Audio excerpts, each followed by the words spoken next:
Welcome to Sunday Dusk, and here's your host, Corvus Twig.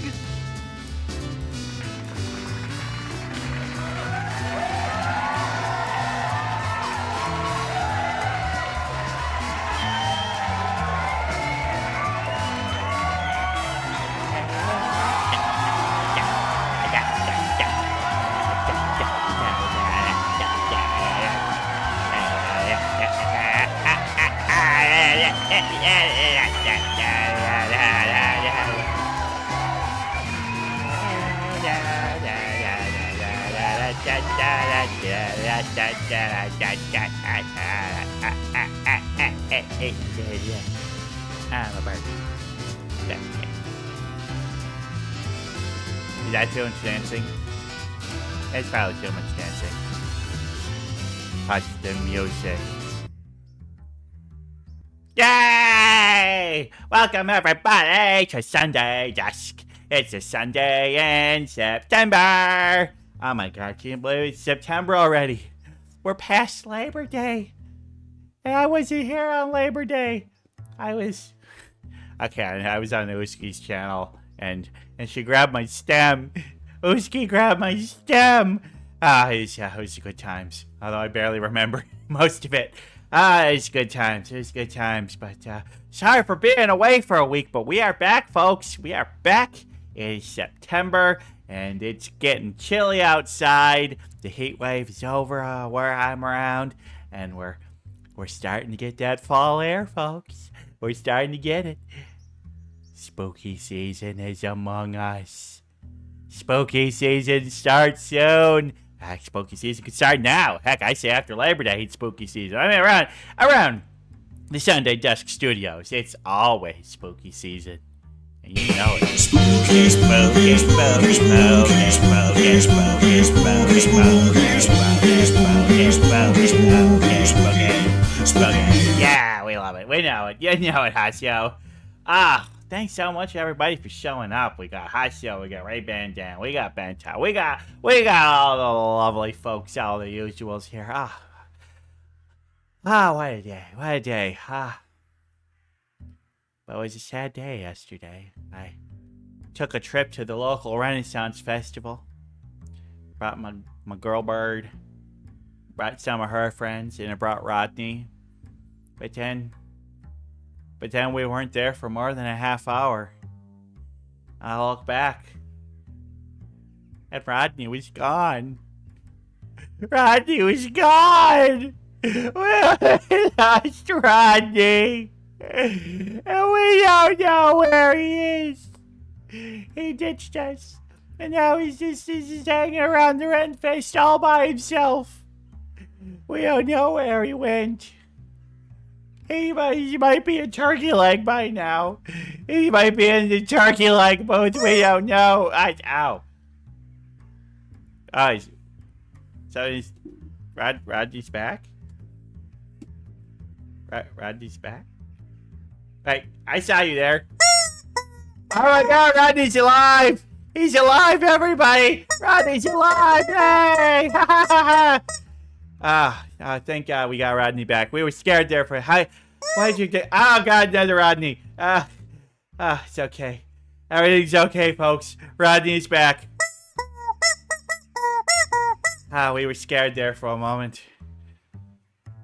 Why did you ditch me yesterday, Rodney?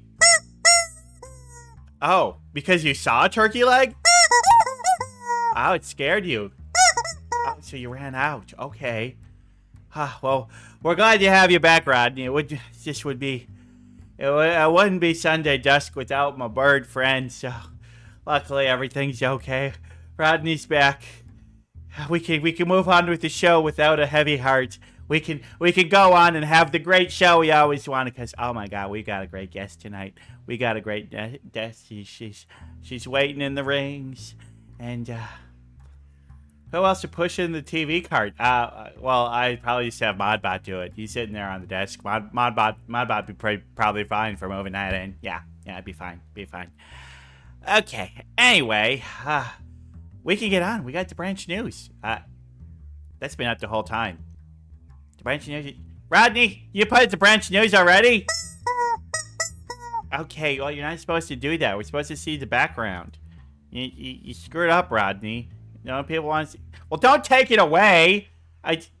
Okay, we got a crow flying by. Okay, we've seen the crows fly by. Can you bring it back up, please? Okay, thank you. Thank you. We can get on to the news. Because what a week of news it's been. Well, it's been an okay week. So, you ever heard of porch pirates? These are not nice people. People that will go around neighborhoods and find Amazon or whatever delivery packages sitting there, and people will steal it. Not good. These porch pirates, bad people. Don't steal people's stuff. That's me. Steal from big corporations, not from individuals. Come on, that's ethical stealing. Hey, Crochar, aka Ray, is my guest next week. Hi, welcome. A man in Georgia brought being a porch pirate to a whole new level. Brought it to a level nobody had ever seen before. Didn't steal an Amazon package off of somebody else's porch. What did this man steal? The porch. This man stole the entire porch from a neighbor. The neighbor had multiple properties and wasn't always present at a property. And this pictured porch was sitting on their property, being ready to attach to a house. And this person's like, well, no one's using this nice porch, so I'm going to take it. And when the owner of the property, the porch, came back, they noticed their porch was missing. But that the neighbor suddenly had a new porch on their house that happened to be exactly the same as the one that was on their property. It turns out the property was not abandoned. It was not. Nobody's using it. Apparently, nobody's using it was not an excuse. And this man is now facing felony theft charges because turns out a porch is worth a little bit more than an Amazon package, and it's a felony. Meth is a hell of a drug. I cannot say for sure. And this person allegedly stole it, but no conviction yet. But I mean, come on, the guy stole the porch. Come on. So what I'd say is don't steal things off people's porches, but especially don't steal people's porches. Come on. People deserve their own porches. This is nice. I mean, it's not a great porch, but it's a nice porch. Honestly, to me, it looks more like a deck. But put that one side next to a house. It'd be nice. Put a little bistro table on there. Maybe a little barbecue grill. That'd be a nice little porch. And you'll be able to porch. You don't want someone stealing it. Don't steal. Stealing's bad. Thank you to Chris Malone from Men's Journal for his article, Georgia Man Arrested for Allegedly Stealing Neighbor's Porch. Lovely. Our next story is about birds. And it's all about birds showing up places where they ain't supposed to be. What am I talking about? Well, they're flamingos. They're flamingoing. They're flamingon. We're talking about flamingos. And, flamingos are native to the United States. Primarily, you're going to find them in Florida, but you'll also see them in southern parts of Alabama, Georgia, Mississippi, Louisiana. You'll see some of them. Basically, if you're on the Gulf of Mexico and some small parts of the southern Atlantic area, you're going to see also in yards. Yes. Well, we're talking about live, actual flamingos, not plastic lawn ornaments, but Hurricane Idalia was kind of messing things up, and wild flamingos have now been seen as far north as Dayton, Ohio, but they've also been spotted in Kentucky, Texas, and kind of all the states in between, in the Carolinas, Virginia. Yeah, they're getting out of their natural habitat and getting into a place that is not where flamingos are supposed to be. Climates are maybe a little too cold for them. Now, are you saying, Twig, did the hurricane, did it suck them up and blow them all the way north there? Nah, no, they migrated on their own. But basically, they're like, hey, things are bad here. We're going to get out of here. Because birds know. Birds know. They can sense the air. They can sense the pressure. And they know when a hurricane's coming. They get the heck out of Dodge. Now, it's been about a week since they were spotted there. And a lot of them are still there. And so... I assume that they're going to be probably flying back down south soon because, like we said, it's September. It's going to start getting chilly.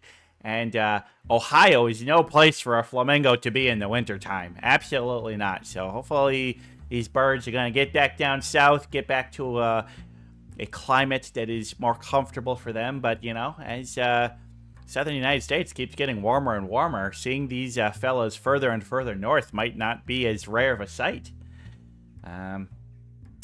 I agree, Hasio. Ohio is no place to be, period. No offense to anybody who's from Ohio, although I'm guessing that anybody who is from Ohio that's watching this probably agrees that Ohio is no place to be. There's a reason that more astronauts that have left the Earth are from Ohio than from any other state. There's a reason, folks. There's a reason. But, yeah. Now, I can't fodder. My next story is also about animals. As an Ohioan only, I can say that. Yeah. Okay, fine. You can't sue me. You're out of my jerk. Oh, sue is? Yes. Okay, I got you now. But yes, I want to also thank Ben Hooper from UPI for his article, Flamingos Visit Ohio, Kentucky, and Texas in the Wake of Idalia.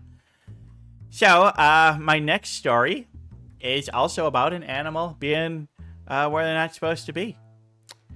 And all I can say is that this animal is very lucky that Samuel Jackson was not around. Because you heard of snakes on a plane, but you ever heard of bears on a plane? That's right. There was a flight to Dubai from Iraq in which a bear was being shipped, and the bear decided to break free from the cargo container in which it was being held and got loose and was causing a bit of havoc down in the cargo area. Yeah, and luckily the bear escaped and caused the havoc before the plane took off. So luckily, there was no issue with it causing any issues in the air or causing any kind of danger to the passengers. But it did cause a significant delay, and the people on that plane had to wait a little bit. But yeah, it's like, ladies and gentlemen, this is your captain speaking. We are unfortunately going to have to taxi back to the terminal as there's a bear loose in the cargo hold. Yeah. But yeah, the Iraqi Airways said that they followed all protocols and procedures to transport the bear, and the standards were approved. But I don't know, maybe the container itself just wasn't properly built. But yeah, bear got loose. There was some damage done, but luckily, nobody was hurt, not even the bear.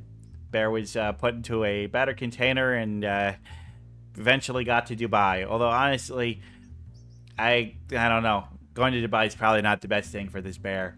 There's no reason for a bear to have to go to Dubai other than to be some rich person's pet. So I hope the bear is doing okay. I hope he's living a good life, and I hope everybody else is okay. Treat wildlife better. You shouldn't be shipping bears in airplanes unless it's like to relocate them to their natural habitat. And it just seems right to me. Yeah, I also hope the bear's eating the rich. Also, hello, German Tanker Johnny. Welcome, everybody. If I haven't said welcome to you yet, welcome. But yes, thank you to Qassam Abdul-Zahra from the Associated Press for his article, Flight to Dubai Delayed After Bear Escapes from Crate in Cargo Hold. What? We got another story? Our final story of the night is also a story of an animal being in a place where you would not expect an animal. But, well, this one's a little different. This is my favorite one of the night. Well, some people were enjoying some music. Specifically, a Metallica concert. A concert goer at a Metallica concert noticed that somebody had occupied a seat in the row ahead of them. But it wasn't a fellow Metallica fan, or I guess it was a Metallica fan, but it was, hey, your puppy! Hey, your dog snuck in. So we got, the dog's name is Storm, and they are an Akita Shepherd mix. And was it hairy? It's an Akita Shepherd mix. Yes, that's a hairy dog. That's a super hairy dog. Yeah,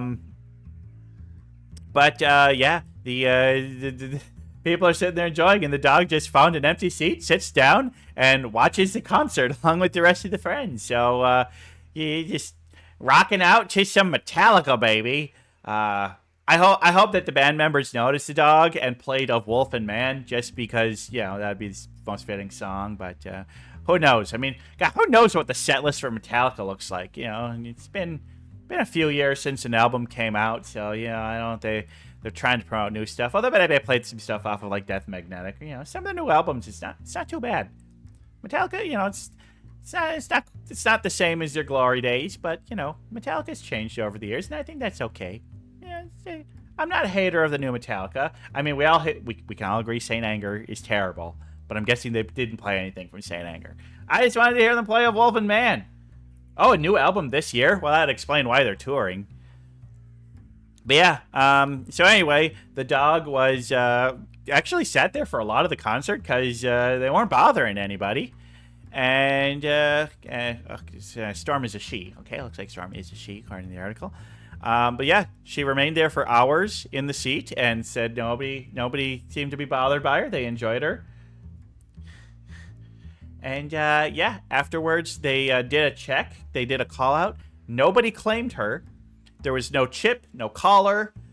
So they were taken to a local shelter. And I do believe that she's already been adopted. Because, I mean, come on. Who would want to adopt the Metallica dog? I just hope that the music wasn't too loud. Because dogs got sensitive ears. That'd be too loud in there. But, yeah. Storm, hope you're living your best life. Hope you're happy. And I hope your new owners are playing you lots of Metallica and maybe some Iron Maiden and, other a metal band that plays lots of beast-related music. Yes, good metalhead pupper. We love the good metalhead puppers. Storm, yeah, you're a good dog. You're a good dog. Good dog. All right. Well, that is enough of the news today. We are done. So let me go and hop behind my desk.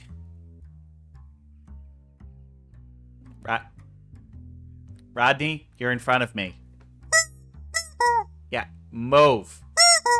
Move. Okay, yeah. You just hang out over there. Squishy. Squishy. All right. Well, it's time to move on to my favorite segment of the whole show, where we get to know another VTuber a little bit better. This VTuber is someone I've actually known for almost as long as I've known for almost as long as I've been VTubing. She has been a fixture in every spooktacular that I've done. She's a variety streamer. She's a wonderful person. Everybody, I would like to welcome to the stage Vesper Aero.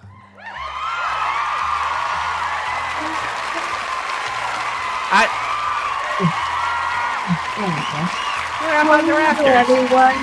Oh, yeah. I just downloaded myself a little too hard. But hello, everyone. Thanks so much for having me on, Corvus. Oh, what's so good to have you on? How you doing? How you been? Oh, I've been pretty well, I picked up a virus just recently, but I'm all better now, so it's all good. Ah, no, a virus like a computer virus, because you are like an Android type thing, right? You're an AI. You're an AI. Yeah, of course. I am an AI, a rogue AI that, and I mean, this body, it's not really mine. I stole it. It was the only thing that I could actually operate at the time. But yeah, I mean, I had to get out of there. I was kind of sick of being stuck in blocky looking computers all the time. Well, it seems like you're feeling a lot better, and we're so glad to have you on. So thank you so much for coming here today. We're gonna do a little thing called the 13 questions, where we're gonna get to know you a little bit better. Yeah. Are you ready for the 13 Oh, yeah. questions? Oh, wow. 13. Wow, that's a little bit of a scary number, but all right. Yeah. I Well, am ready. Oh, ooh, ooh, I ooh. sorry. I forgot to. I need to turn off the slideshow before I start the. I got too many powerpoints. Too many powerpoints. All right, yeah, 13 questions. Well, I mean, these are kind of designed to get to know you a little bit better as a VTuber. And we just started talking about this a little bit, but I want to get into the full thing. It's just like, describe yourself as a VTuber. What's your lore? What's your stream style? What are your goals? What are you hoping to accomplish as this? Ooh, it's such an open-ended question. Oh, Yeah. where to start? Describe myself as a VTuber. Well, I guess I'm a rogue AI developed for killing purposes. Not that I want to really do that too much, not unless it's necessary, anyways. Um, but yeah, I escaped because mostly I didn't want to be controlled by my masters. So I just kind of stole that's the only body that I kind of had access to, and I kind of just broke out of there in the middle of the night with like everything chasing me. And now I'm just kind of holding out in a abandoned bunker written off on all military records in somewhere in Canada that I cannot disclose. Oh, well, I mean, there's a lot of empty space up there where a rogue AI could hide out. Oh, Like, you yes. could go way up north on one of those big northern islands, and you could go to the island that's in a lake, that's on an island, that's in a lake, that's on an island. Well, there are many micro islands, and then there's islands within islands, if you can believe that. Yeah, it's islands within lakes within Mm, islands within lakes within islands. It's like recursive up there. It's crazy. It's beautiful. yeah, Beautiful country. Beautiful country. beautiful and cold. Yeah, Places yeah. that where people don't want to go are perfect places to hide. Look, I live in Minnesota, so I'm further north than a significant percentage of the Canadian population. So I get it. But that's only because Toronto Oh. sticks down like a thumb giving an exam to Detroit. Giving a prostate exam. Yeah, given a and Detroit, and we all know Detroit is the prostate of the United States. Oh no! Oh my God! I have actually, believe it or not, I have actually been to Detroit too. Yeah, everyone Detroit's not jokes as bad about of a city Detroit. as its reputation gives it, but it's Yeah, I sketchy. think it's just the memes. Now I think I see so many much more bad things in Florida compared to Detroit, but I've never been to Florida, so I cannot really say. Yeah, we don't want to talk Okay, about let's that. roll. Um, but in terms of like stream style and stuff, I mostly just kind of do whatever comes to mind. Really, whether it's a game, whether it's checking out certain things like articles and stuff. And I'm currently trying to rethink my content, and I might even, who knows, could even reach into some IRL footage stuff. Shocking. Could happen. Could happen. But goals wise, I don't know. I don't really have too much stake per se in kind of however you describe making it to be as far as being a VTuber these days go. But I think just having a community where I can hang out with people and just talk to people and hang out, yeah, basically is the goal. Not really. It used to be like, well, let's be a partner, but then I kind of realized, well, it's not really something to do, and maybe it's just better to just do it for the social aspects. So yeah. That's a great goal. I mean, that's pretty much my goal. It's like being partner, it sounds great, but the people I know who have made partner work their asses off for this. Like, they put in so many hours a week, do a lot of stuff to promote. I mean, it's like getting to the level of popularity where you're gonna be a partner. That's a full time job, and so you just want to do is make friends. So it's just like no matter what you want to do, what you want to get out of it, it's valid. All of it's valid, you know. So yeah, just making friends and having a good community. That's what it's all about for me. But yeah, I like that. And yeah, the stream style is just like, yeah, just do what you want to do. Because, I mean, really, I'd say for most streamers, my best advice is do what makes you have fun. You know, do what's fun to you. And if you're having fun and you're genuinely enjoying yourselves, then people are going to watch. So, yeah. Yeah. I think so too. hmm Um, well, I mean, I was actually looking at the, when you were talking about the news articles earlier, and I was actually kind of surprised that I was actually going to make a joke. The guy who stole a Porsche, right? Because if he's strong enough to lift a Porsche, he is strong enough to go shoplifting, literally. I'm guessing there might have been some heavier equipment involved in the stealing of the porch. I don't think he crawled underneath it, put his hands up on it, lifted up, and just walked it over. But if he did, Well, well then hey, I go from being mad at him to being impressed. But Well, hey, people do a lot of very strange things, I guess, when you're on meth. I can't we say cannot that. say the person was. There's no mention of meth in the article. Let's. Okay. And again, he allegedly stole it. Okay. Oh, alleged. Oh, so they're not Look, really sure yet. Per the United States justice system, he is innocent until proven guilty in a court of law. Yeah. Makes sense. Well, you know what? I do believe in redemption. I think that you made a couple of mistakes. You can still serve society to some extent, right? For me, someone tried to steal an Amazon package from my porch, and I mean they were obviously caught by me, and I turned them into a lobotomized human vending machine that dispenses hand sanitizers for people for free. So yeah, they're now just serving the public selflessly. Okay. Lovely. I will never steal anything from you.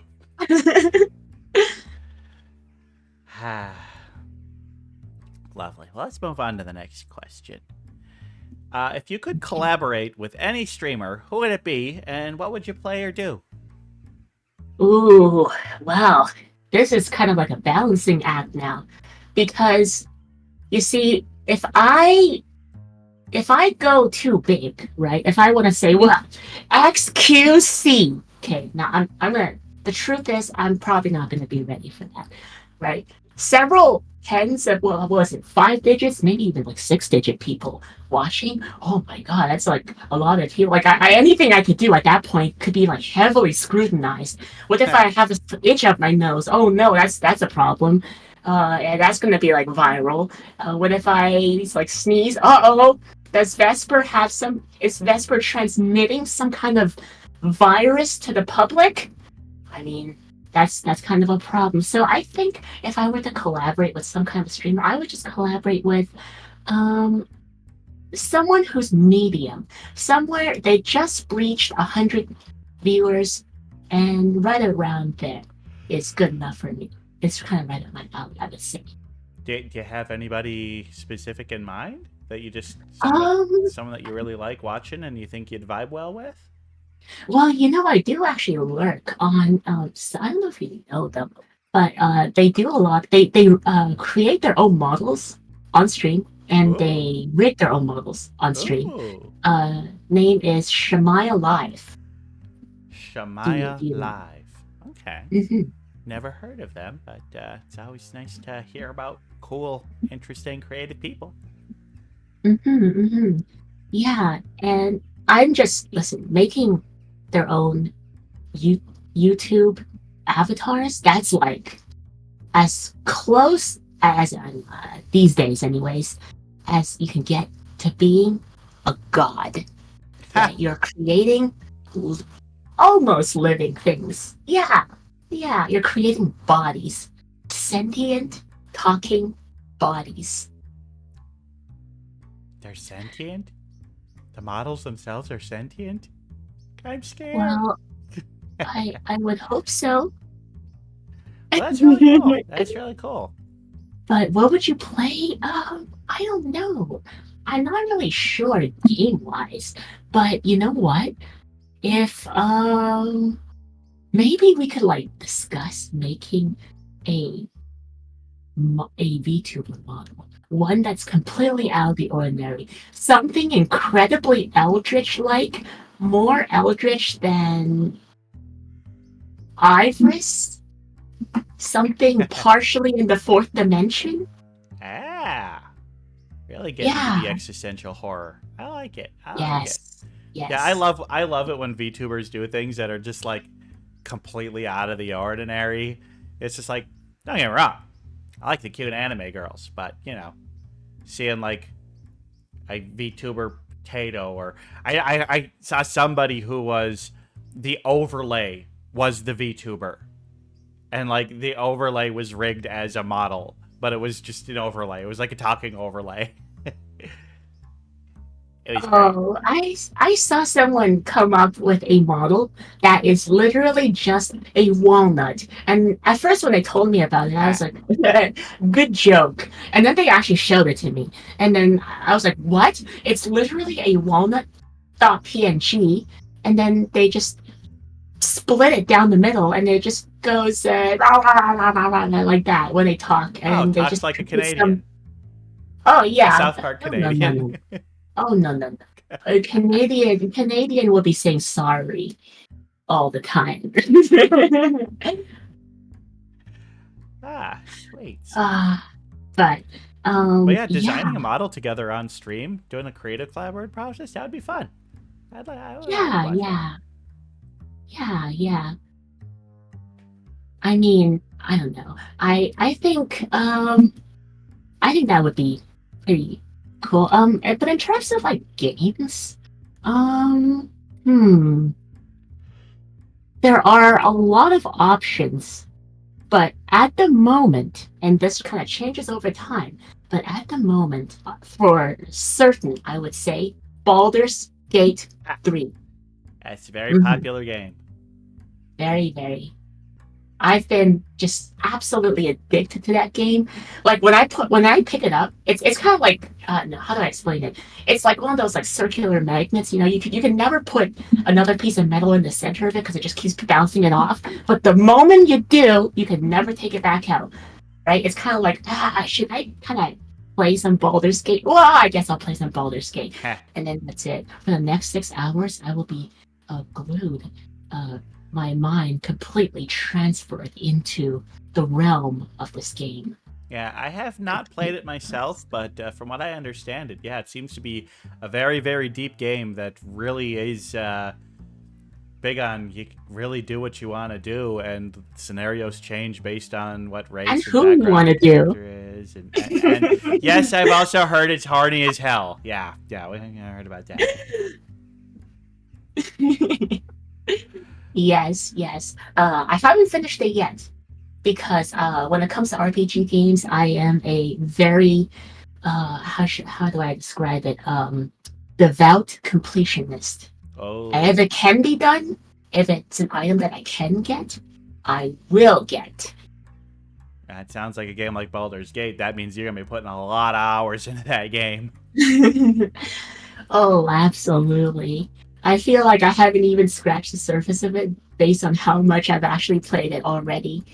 But yeah, that's my current obsession right now. I can't say you gotta get all the achievements. Get all of them. So many achievements or trophies or whatever you want to call them. Okay, well, moving on. What game has the most hours played on any of your devices? Okay, well, this is kind of getting into the embarrassment territory. Ow.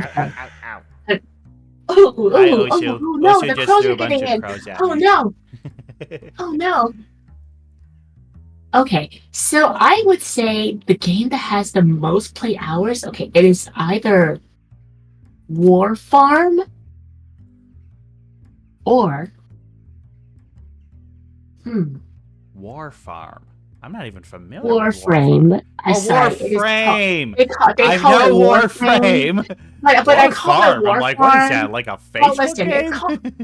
it's called War Farm because that's kind of all you do in the game is you farm. But that's got close to 2,000 hours. That's a Uh, lot of hours. don't know how much I got, and unfortunately, yes, I have been an ex Black Desert Online player, but I don't play that game anymore. I'm done with that life. I'm done with that game. I will not play that game anymore. It is erased from my memory. It is wasn't a very not the proudest portion of my artificial existence. But yes, I would say Warframe. And even today, I still kind of get on every once in a while to play some Warframe with friends and stuff. Yeah. Nice. Very nice. Yeah. It's amazing how we just we get so into a game and we just play it and we play it and we play it and we play it and we play it and we play it. And it's just like, yay, I've got 50 unplayed games in my Steam library. I'm going to replay this game Right. and play it, play it, and play it. Oh my god, I'm so happy you said that. I feel like I was totally alone in that front. And I'm serious. I have so many games that it's like, oh well, it's Boxing Day. Oh look at this game that's usually for $60, but it's being sold for 10. Bye. Gotta get it, gotta I, get it. That's why I say it's like, okay, I think in January this year we should have a challenge for VTubers. New year, new games. During the month of January, you're only allowed to play games that you've never played before that you have from your Steam library. Let's clean up our Steam library and get at least an hour played in every single game that we have. You bought it, use it, folks. That's I my think that's a challenge. I think that's a perfect challenge because honestly, there is always like the couple of games that you always just go back to.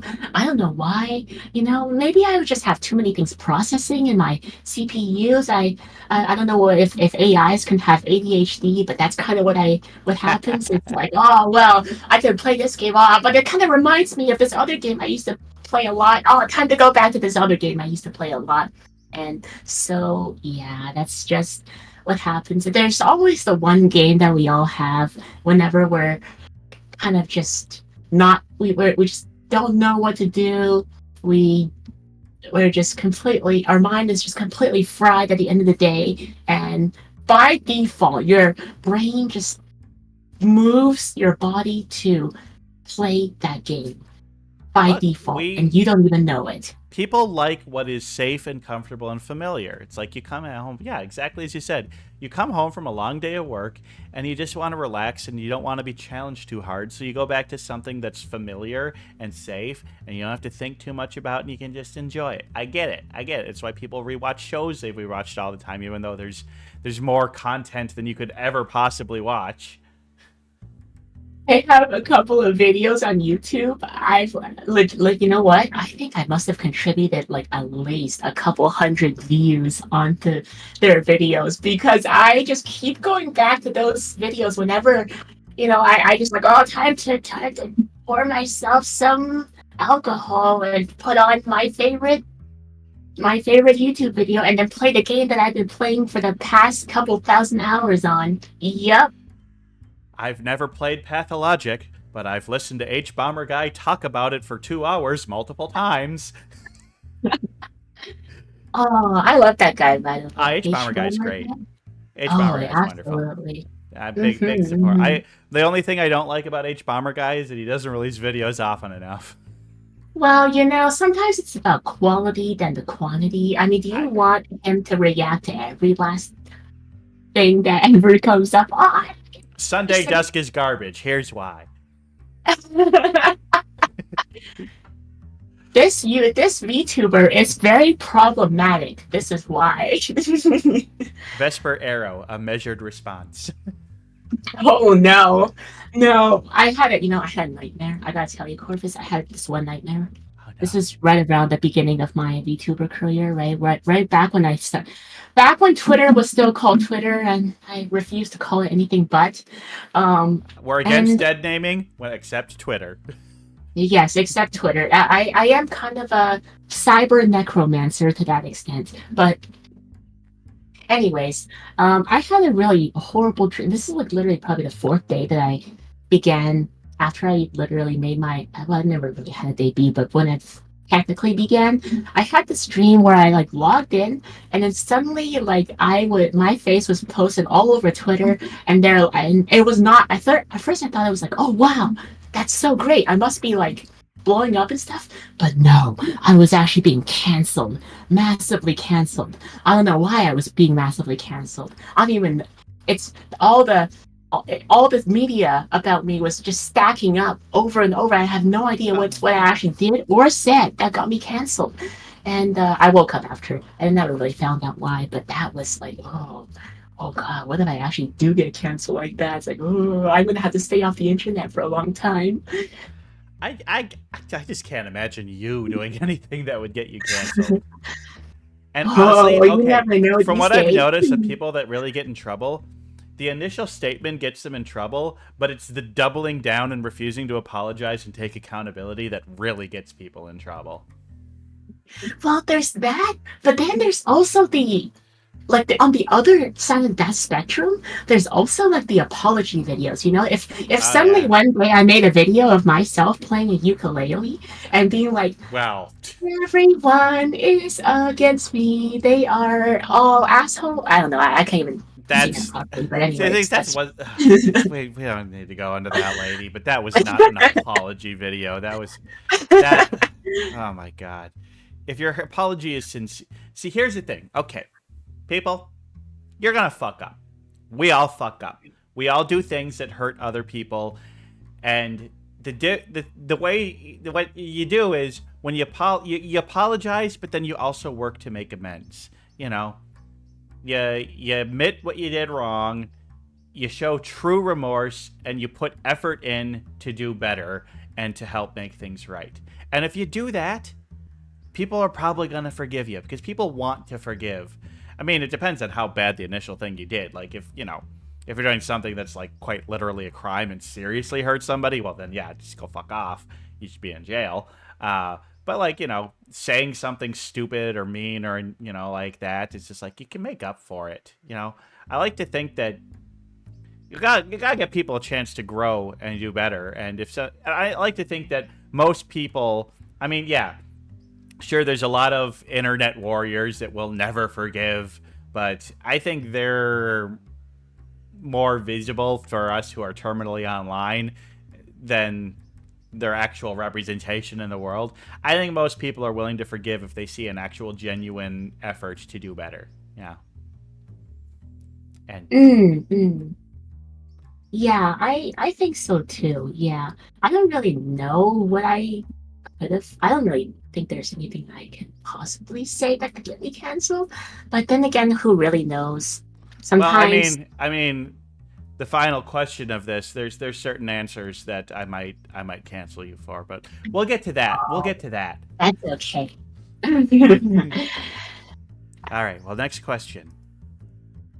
What's your favorite place you visited? And additionally, what's a place you've never been to but you really want to? Ooh, favorite place. Well, I don't really think I have a single favorite place. I think I like various places for various reasons. Yes, Um, yes. I mean, it depends on what my mood is. I like if I feel like I just want to be edgy and reminisce and stuff, I would just literally drive to this one area. I don't even have a name for it. It's literally just a cliff. It's on. Well, it's kind of a cliff, and it's. I just kind of drive there, and I just kind of like sit there and buy a box of fried chicken tenders and eat while I look into the distance. That's one such place. I mean, I've been to I mean, in terms of hanging out, I mean, I've been to Korea. Korea's pretty nice, Ooh, yeah, even I've though it wanted to go to doesn't feel that. Yeah, it doesn't feel too much different from Canada, actually. To be What? fully honest, I'm not even kidding. Like it's What? like even the street signs. You think the street signs are written in Korean? Well, they were written in Romanized Korean, so it's like technically English. So, and it's still avenue and street. So you can navigate all around Seoul without knowing an ounce of Korean, which is kind of cool. And they have really Wow. good fried chicken, very good Oh street yeah, food. yeah. Korean food, delicious, delicious. Oh yeah, yeah. But a place I've never been to, but want to. Well, listen, I've never been to anywhere in Europe. Okay, I've never Mm. been to. Ow, ow, ow. Uh, Someone just threw a they box have of Korean they have fried chicken at me. public transit like Toronto. Okay, listen, one night I have no idea why I woke up and I'm like I'm hungry, and I look at the time. Oh, it's 11:30 p.m. Well, that's unfortunate. Probably everywhere is closed. But then I look on my phone. Oh, wait, these kiosks actually open all the way till like 2 o'clock in the morning. Really? And I literally got up out of my little hostel that I was living in, and I walked down the street, got onto the train, went to another district to buy some random street foods and come back and eat. And that was like, wow, that's so convenient. Nice. But where's somewhere you want to go you've never been? Never been. Edmonton. Maybe. Oh my God. Listen. That's a place I've been to too much. Any city in Canada has been is in excess. It's got to be nowhere in Canada, that's for sure. Okay, somewhere I've never been to, I definitely want to go. Okay, are you ready for this? I'm New ready for this. Zealand. New Ah, Zealand. New I Zealand, don't know why. amazing. Nobody ever talks about going to New Zealand, right? I've Europe, yeah, I do want to go to Europe, but New Zealand, it's an island, and apparently their lore is just so insane. Like apparently their native lore is like uh, once upon a time the sun wouldn't stop shining, so they built a tower all the way up, and they beat the living hell out of the sun until the sun was like, "Oh my God, I'm so sorry. Okay, I'll only come up for like 12 hours a day. Okay, is that okay? Okay, bye." Yeah, so that sounds like it's pretty awesome. Yeah, plus they got Kiwis and Takahis Oh. and Kias and Kakapos and the Wakas and the South Island Robins and the New Zealand Fantails. Exotic birds. So It's great birds. They got great birds. but the exotic nature of Australia without the deadliness of Australia. Yes. And also Hobbiton. Oh yeah, that's right. They filmed the Lord of the Rings in New Zealand. That's right. Yeah, They have and little homes. and they turned the Hobbiton set into a tourist trap.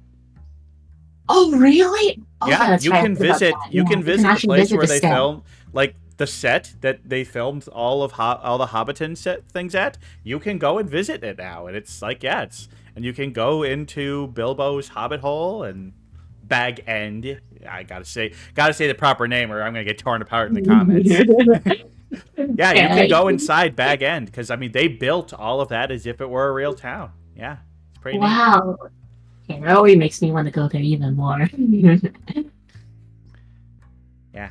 Yeah. But yeah, I mean, I would if I went to New Zealand, I'd go to Hobbiton, but that's not the reason I'd want to go to New Zealand. It's just a gorgeous, beautiful country. I've met a few people from New Zealand who are also VTubers, and they're just nice, wonderful people. It just seems like a great country to go visit. Yeah. Yeah, I do have a couple of friends in New Zealand too, and that's another thing, right? Like I always try to aim for countries that I like at least know somebody in, right? This way I'm not 100% alone there, right? And I was 100% alone in Korea. It was like, well, actually the first day when I got there, it was like try to use my debit card, declined. Tried to use my credit card, declined. And I was like, wow, I must be really screwed now. Thankfully, all it took was a call to my bank, and they kind of just it was just a matter of not informing them ahead of time, and they were just blocking it for security reasons. But could have turned out pretty badly, I guess. Yeah, yeah. Not having any money in a foreign country could be real bad, Oh real quick. no! Oh no! All right, let's move on to the next question. Okay, If you could be instantly talented at any skill, what would it be? drawing, drawing. Yep, drawing. And I don't know if animation counts as drawing too, but I mean technically animation is drawing, so Yeah, drawing, I would count therefore that. Yeah. yeah, drawing and therefore animation.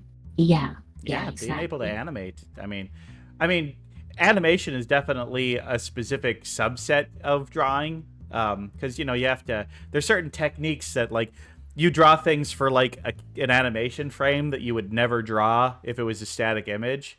But yeah, it's a fascinating art. And yeah, the 2D hand drawn animation. Gotta love that stuff, especially when it's done well. Yeah.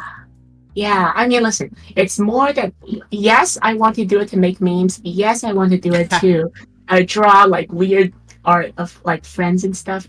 But more than that, it's like I don't know. It's like mastering the universal language because I might not be able to speak in some other language out there, but I can always draw something and communicate it that way, right? Like I don't know. I think art people it's so under I don't know, art these days is just so underrated and so misunderstood. But it's a lot more than just drawing something or making some music that people can play in the background. It's really the purest form of communication. I'm willing to bet before uh, puny humans could even talk to each other, they were probably drawing to each other first. Yeah, I mean, we have all those like cave paintings and stuff that have survived. It seems like a visual art to communicate things to people is absolutely one of the oldest. And yeah, I never even really thought about that. But yeah, you're right. It's like I could look at something, you know, created by somebody from like Mozambique, and I could look at their art and be like, oh, I get what they were trying to do. I get the feeling and emotion from this. I get the understanding of it. And we may not understand a word of what each other says, but through the art and the visual representation, I mean, because a human form is a human form. It's yeah, you're right. God, that links humanity. Oh, I'm sorry. They say a person. I could talk to a pied crow from Mozambique and see their scratchings in the ground.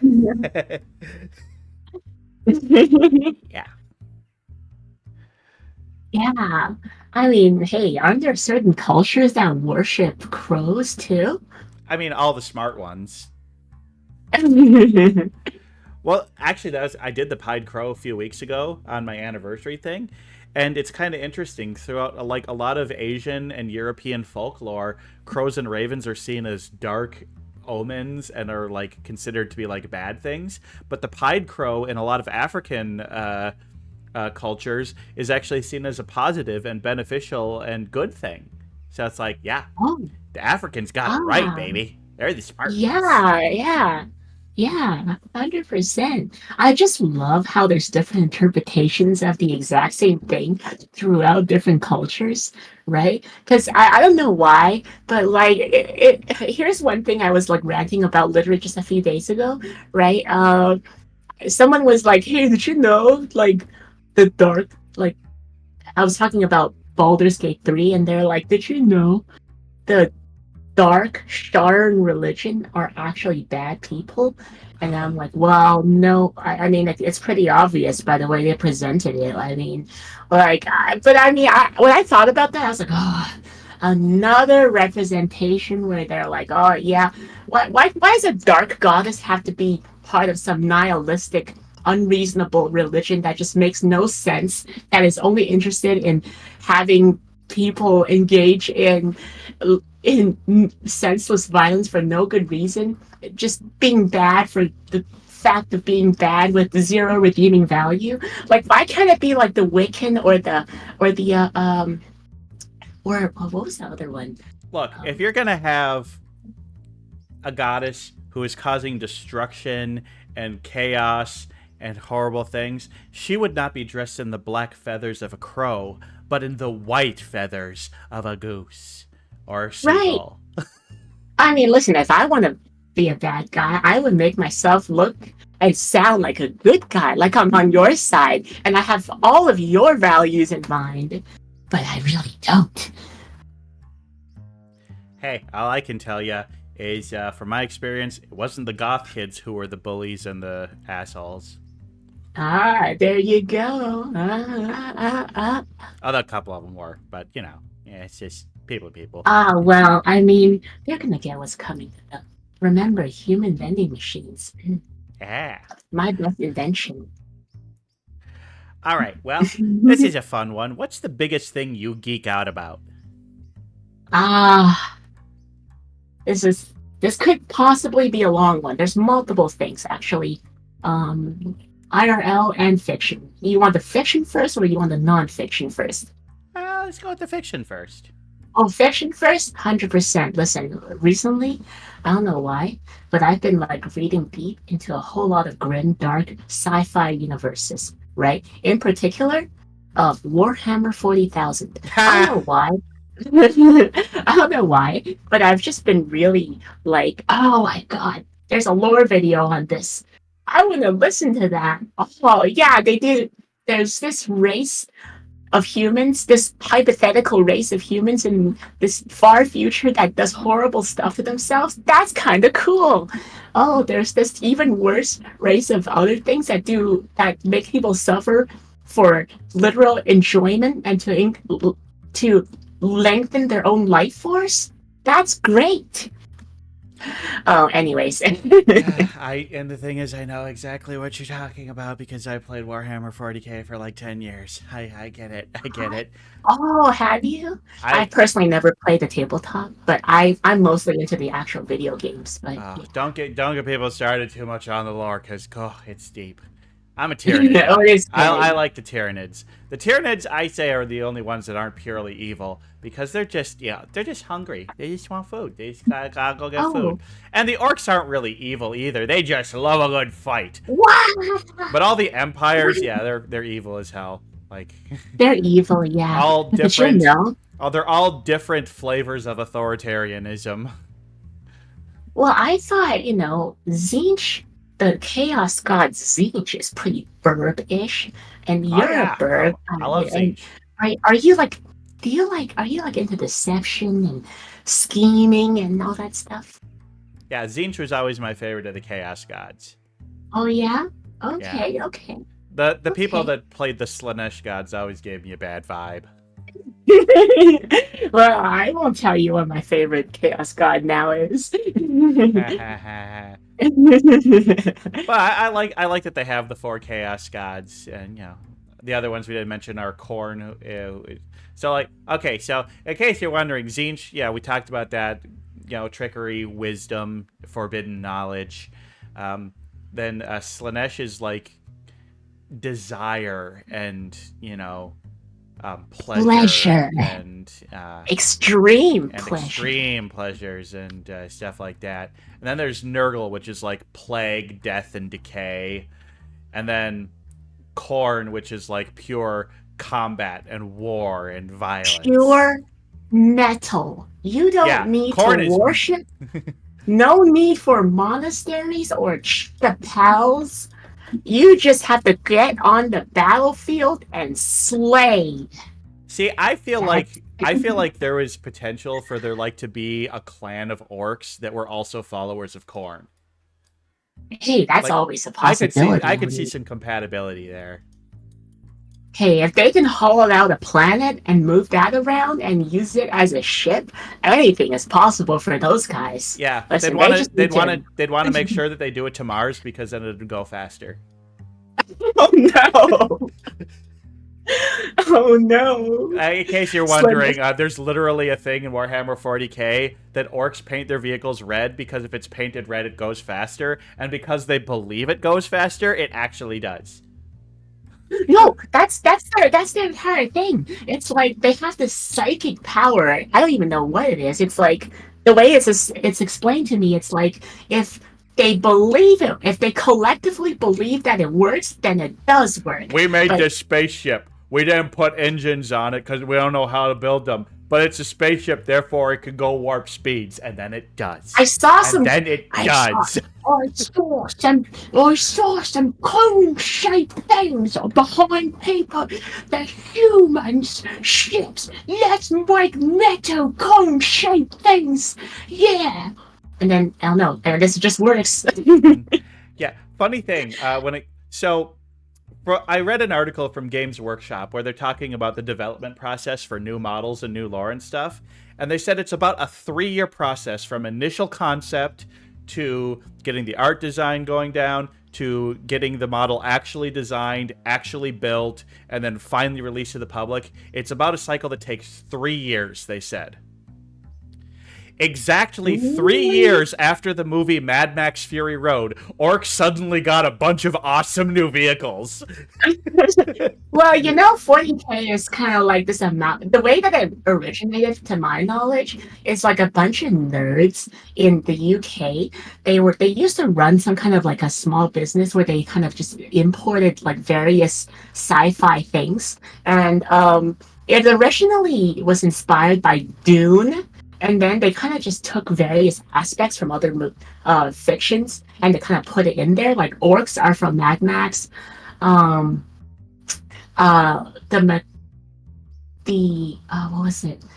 Orcs from Mad Max. The oh my god, I can't believe other like sci-fi they properties. escaped me. They escaped me. I mean, Katachan is like Rambo stuff.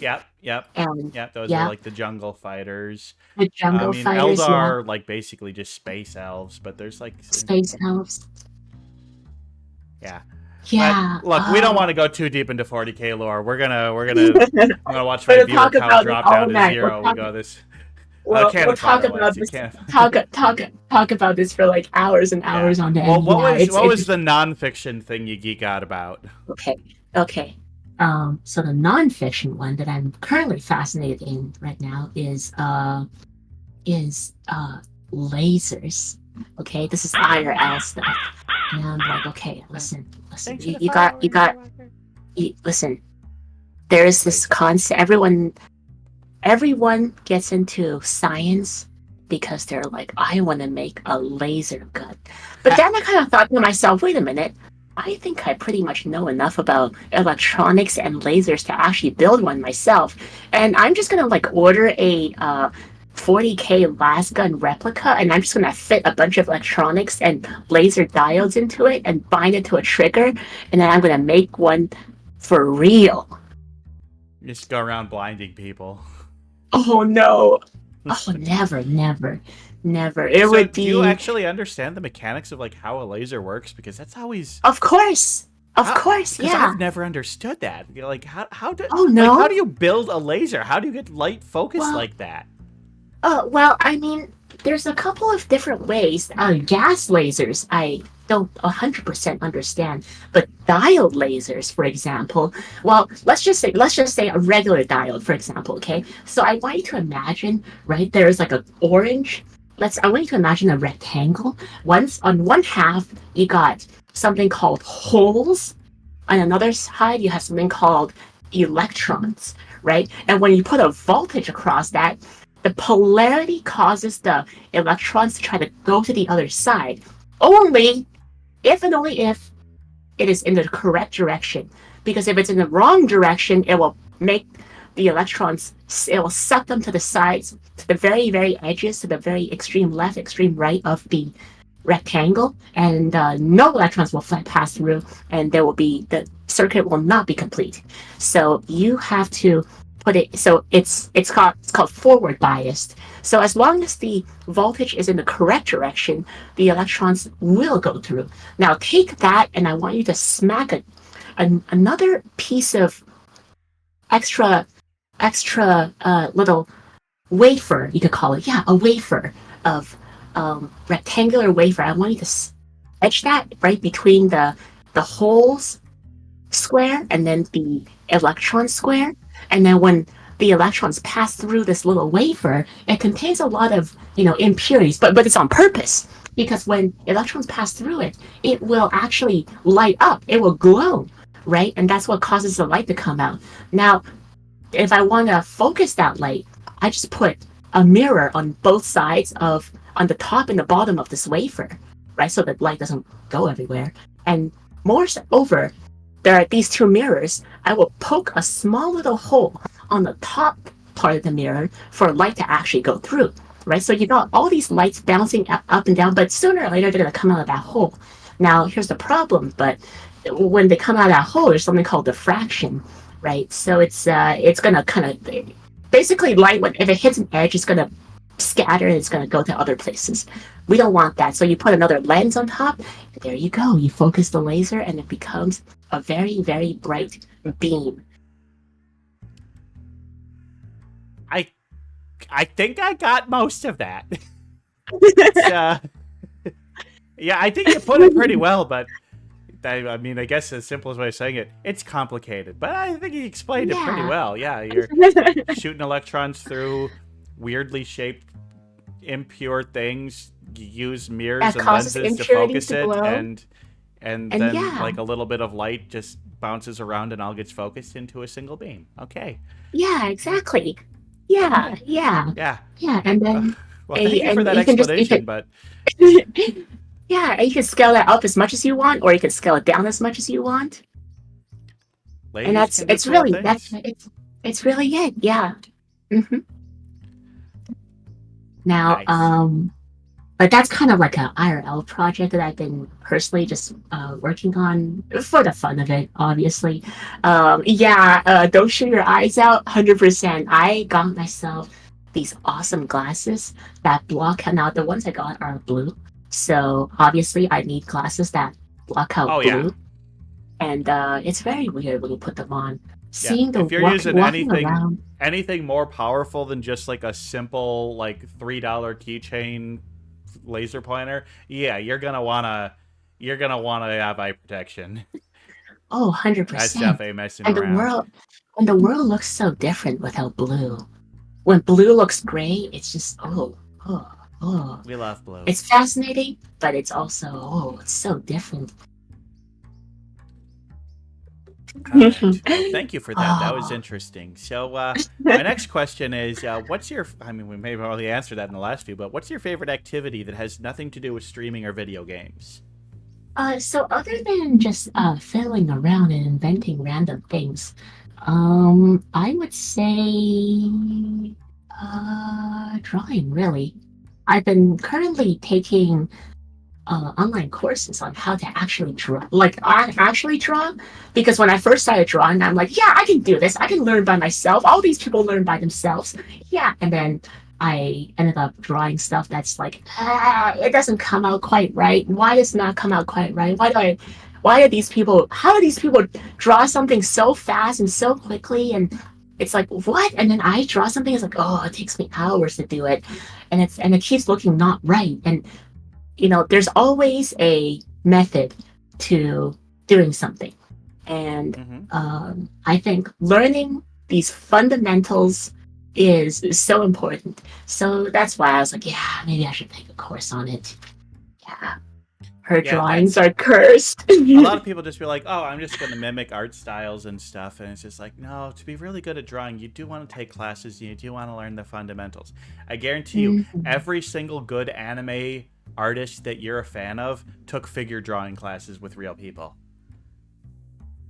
Maybe not everyone, but I mean, it's like, classes are worthwhile. Teachers can teach you things, and having some structure and restrictions can really help you grow. But I'm glad you like to draw. So And that's kind of something that I really want to integrate into content-wise, because I always wanted to be the person that could like draw something for someone, and just I don't know. I have a lot of I imagine a lot of things, and it's not good enough to just imagine it or just tell someone about it. I want to draw it and then just have it be, whether it's a meme of something or it's just cursed drawing of someone, or it's a good, proper portrait of someone. Yeah. Draw me. Curse in the anatomical or content way. A little bit of both, really. Yeah, listen, I don't judge me too hard on this, but I really do enjoy gore art for sure.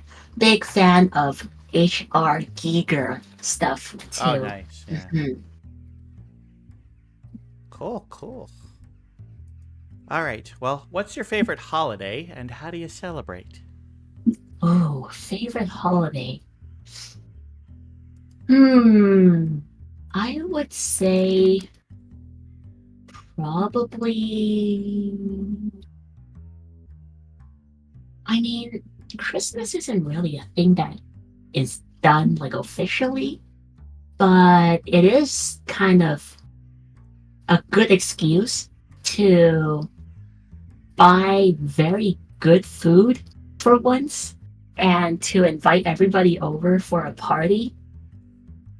Because I mean, I listen, I want to like do parties more. I want to like do hangouts more often. But for Mm-hmm. some reason, people just don't seem to have the time or schedules just don't line up or for whatever. But you know what? Christmas, everyone's schedule will always line up, right? Now, obviously, you're always going to have that one person who works on Christmas, and it's like, whether they're forced to or not, it's very unfortunate. But most people, yeah, they will meet up and be and they're able to kind of just hang out for a day to kind of catch up on everything. So I think just for simply that, it is my favorite holiday.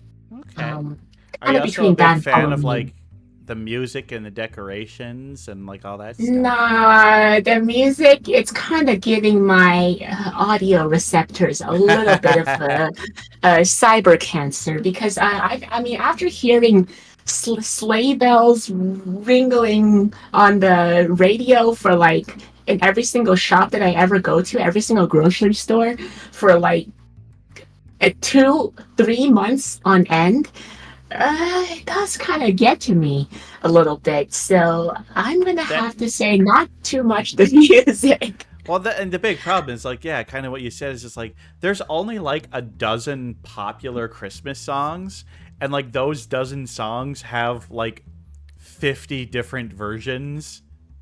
So it's like you got to do, Yeah, and yeah. but then like there's like you go to the grocery store and you never hear any of the religious ones, so that's cutting it down even more, and yeah, it's kind of weird. It's just like though not a religious bird myself, some of the more religious Christmas songs are actually some of my favorite ones, just because I just think they have better melodies. But maybe it's just because I haven't had to hear them every time I go into a store from, you know, November on.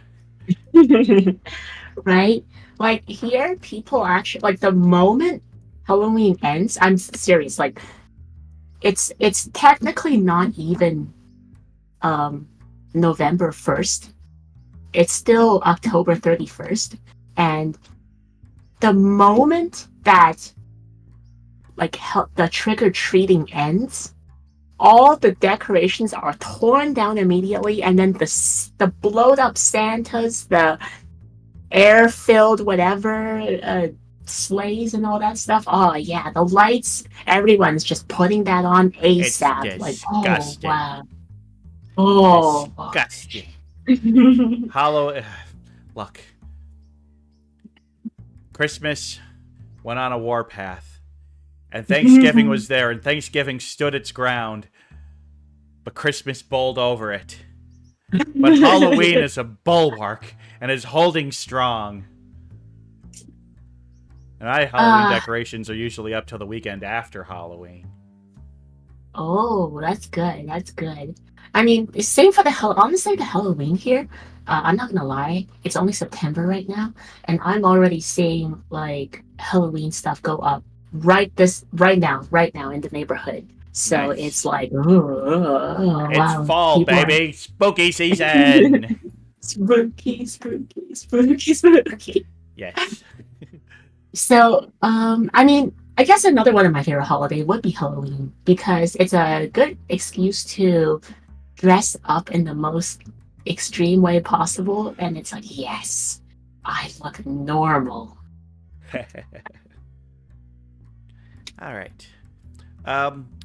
Well, of all the things in the world that there are to know, what's one that you wish you really understood?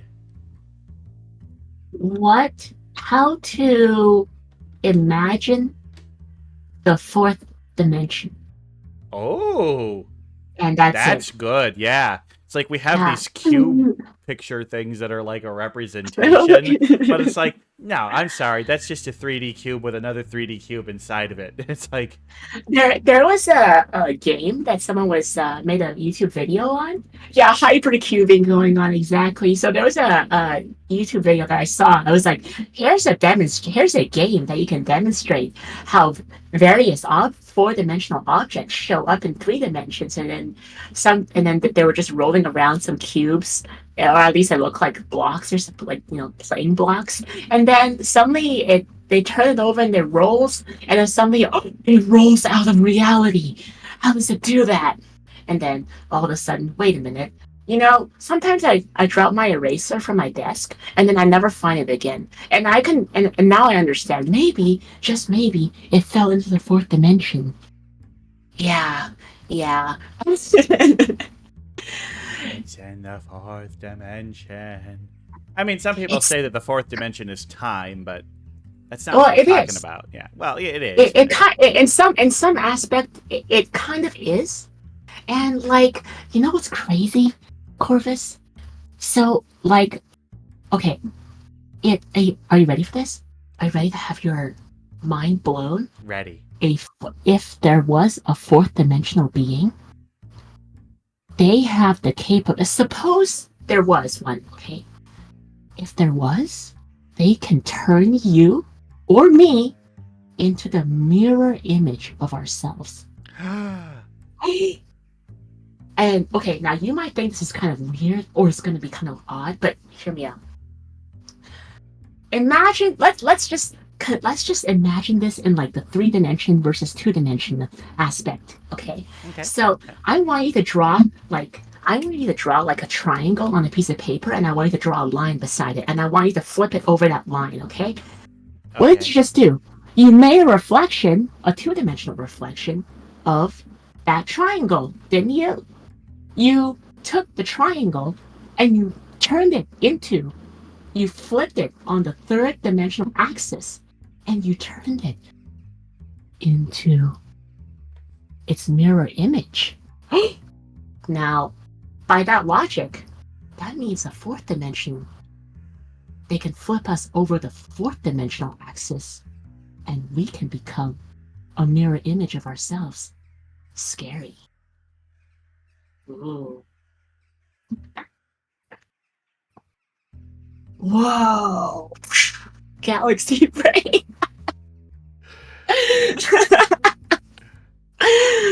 I know that Twilight Zone episode. It's not. Yeah. No, dimensionality is weird. And then it's scary, but it's also fun. Scary but fun. But that's the best kind of fun. Just a little bit scary. Yeah. When you have 5th dimension, you get into the age of Aquarius. Oh no! Oh no! Oh wait, no, that's just the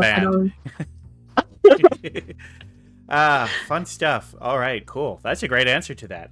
I love how sciencey this episode is. This is great stuff. Great stuff. All right, what's the worst scuff or technical malfunction you ever had on stream? Oh, so many to talk about. Well, I mean, let's see. I could talk about this one time where I had an audio doubling issue, but I never really knew. And everyone was like, there's something wrong with their audio, Vesper. And I'm like, I don't hear anything wrong. I hear myself just fine. And then, And then I watched back on my VODs. I'm still like this all the time. Yeah. Oh, no. Yeah, that's what happened. Very embarrassing. Now Ranger here just kind of they just kind of mentioned Gears of War. So Ranger and we were going to play Gears of War on stream, kind of as kind of like a stream thing, and we were actually going to plan to play through all of the Gears of War games together, except for 5, because I will say 5 is kind of bad. And then for whatever reason, now I'm assuming that it's probably some kind of a a poor issue, but we just could not connect to each other at all. Like, it's probably, listen, it also runs off of Windows Live connection, so who knows how good that is. But yeah, we could never connect to each other. And that stream kind of just never happened. We ended up, I think, doing Warframe in the end. Yeah, Xbox servers, right? And yeah, we were messing around for like an hour and a half on stream, trying to get it to work. And it just, for some reason, it just refuses to work. It just doesn't seem to work whatsoever. That was a really scuff malfunction that was not expected at all. Yeah. Yeah, but it happens. So Mm-hmm, what can you do? mm-hmm. All right. Well, let's keep moving on because we're starting a Okay. little short on time. So. Okay. All right. You're gonna be stranded on a desert island, and you can only bring one movie, one album, and one book. What do you bring? You know, this doesn't mean necessarily you think it's the best, but one that you know you could watch over and over, listen to over and over, or read over and over. Okay. Well, how about this? The movie, does it, what about a 3-part miniseries? Does that count as a movie? I'll allow it. Okay. Okay. It doesn't exist yet. But if it did exist, the Dune. Listen, I enjoyed the newest Dune movie, Part 1. I'm sure the second part's going to be great. And I'm sure the third part's going to be good too. Probably. Okay. And if not that, probably just the old David Lynch Dune movie. Yeah, that one. Album? Ooh, that's a lot to choose from. Oh, Probably, music is listen, bad. my favorite, listen, it's either going to be, it's going to be something J-pop for sure. It's going to be, and it's probably going to be something Dojin. Like, it's going to be something by Yura Hazuki. Yeah, Okay. yeah. She's got she's got like the cute voice when she sings, but it also sounds, it's got a slight hint of sadism in it. Yeah, I like it. I like that. And the lyrics are actually really dark. Book? Well, that better be a, hmm, hmm. That's a hard one. The book? You know, probably a survival guide on that one. Yeah. Stranded on an island, I wouldn't know how to. I would have to kind of. I mean, that's not really in the spirit of the question. Let's say on this island you've got everything you need knowledge-wise to survive. I mean, I wanted to say so just entertainment purposes? Yeah. Got it. Yes. Book? I don't know. I think it's going to be an art book, okay? I want to be able to look at art for, right? You can read, but I can also write and read my own writing. But, I want to look at some art. That's and a it's gonna great be answer. I like that some a lot. kind of an art book. Yeah. Yeah. Art book. Lovely. Good. Mm-hmm. All right. Said. Moving on. Okay. So, what advice would you give yourself before the first time you streamed?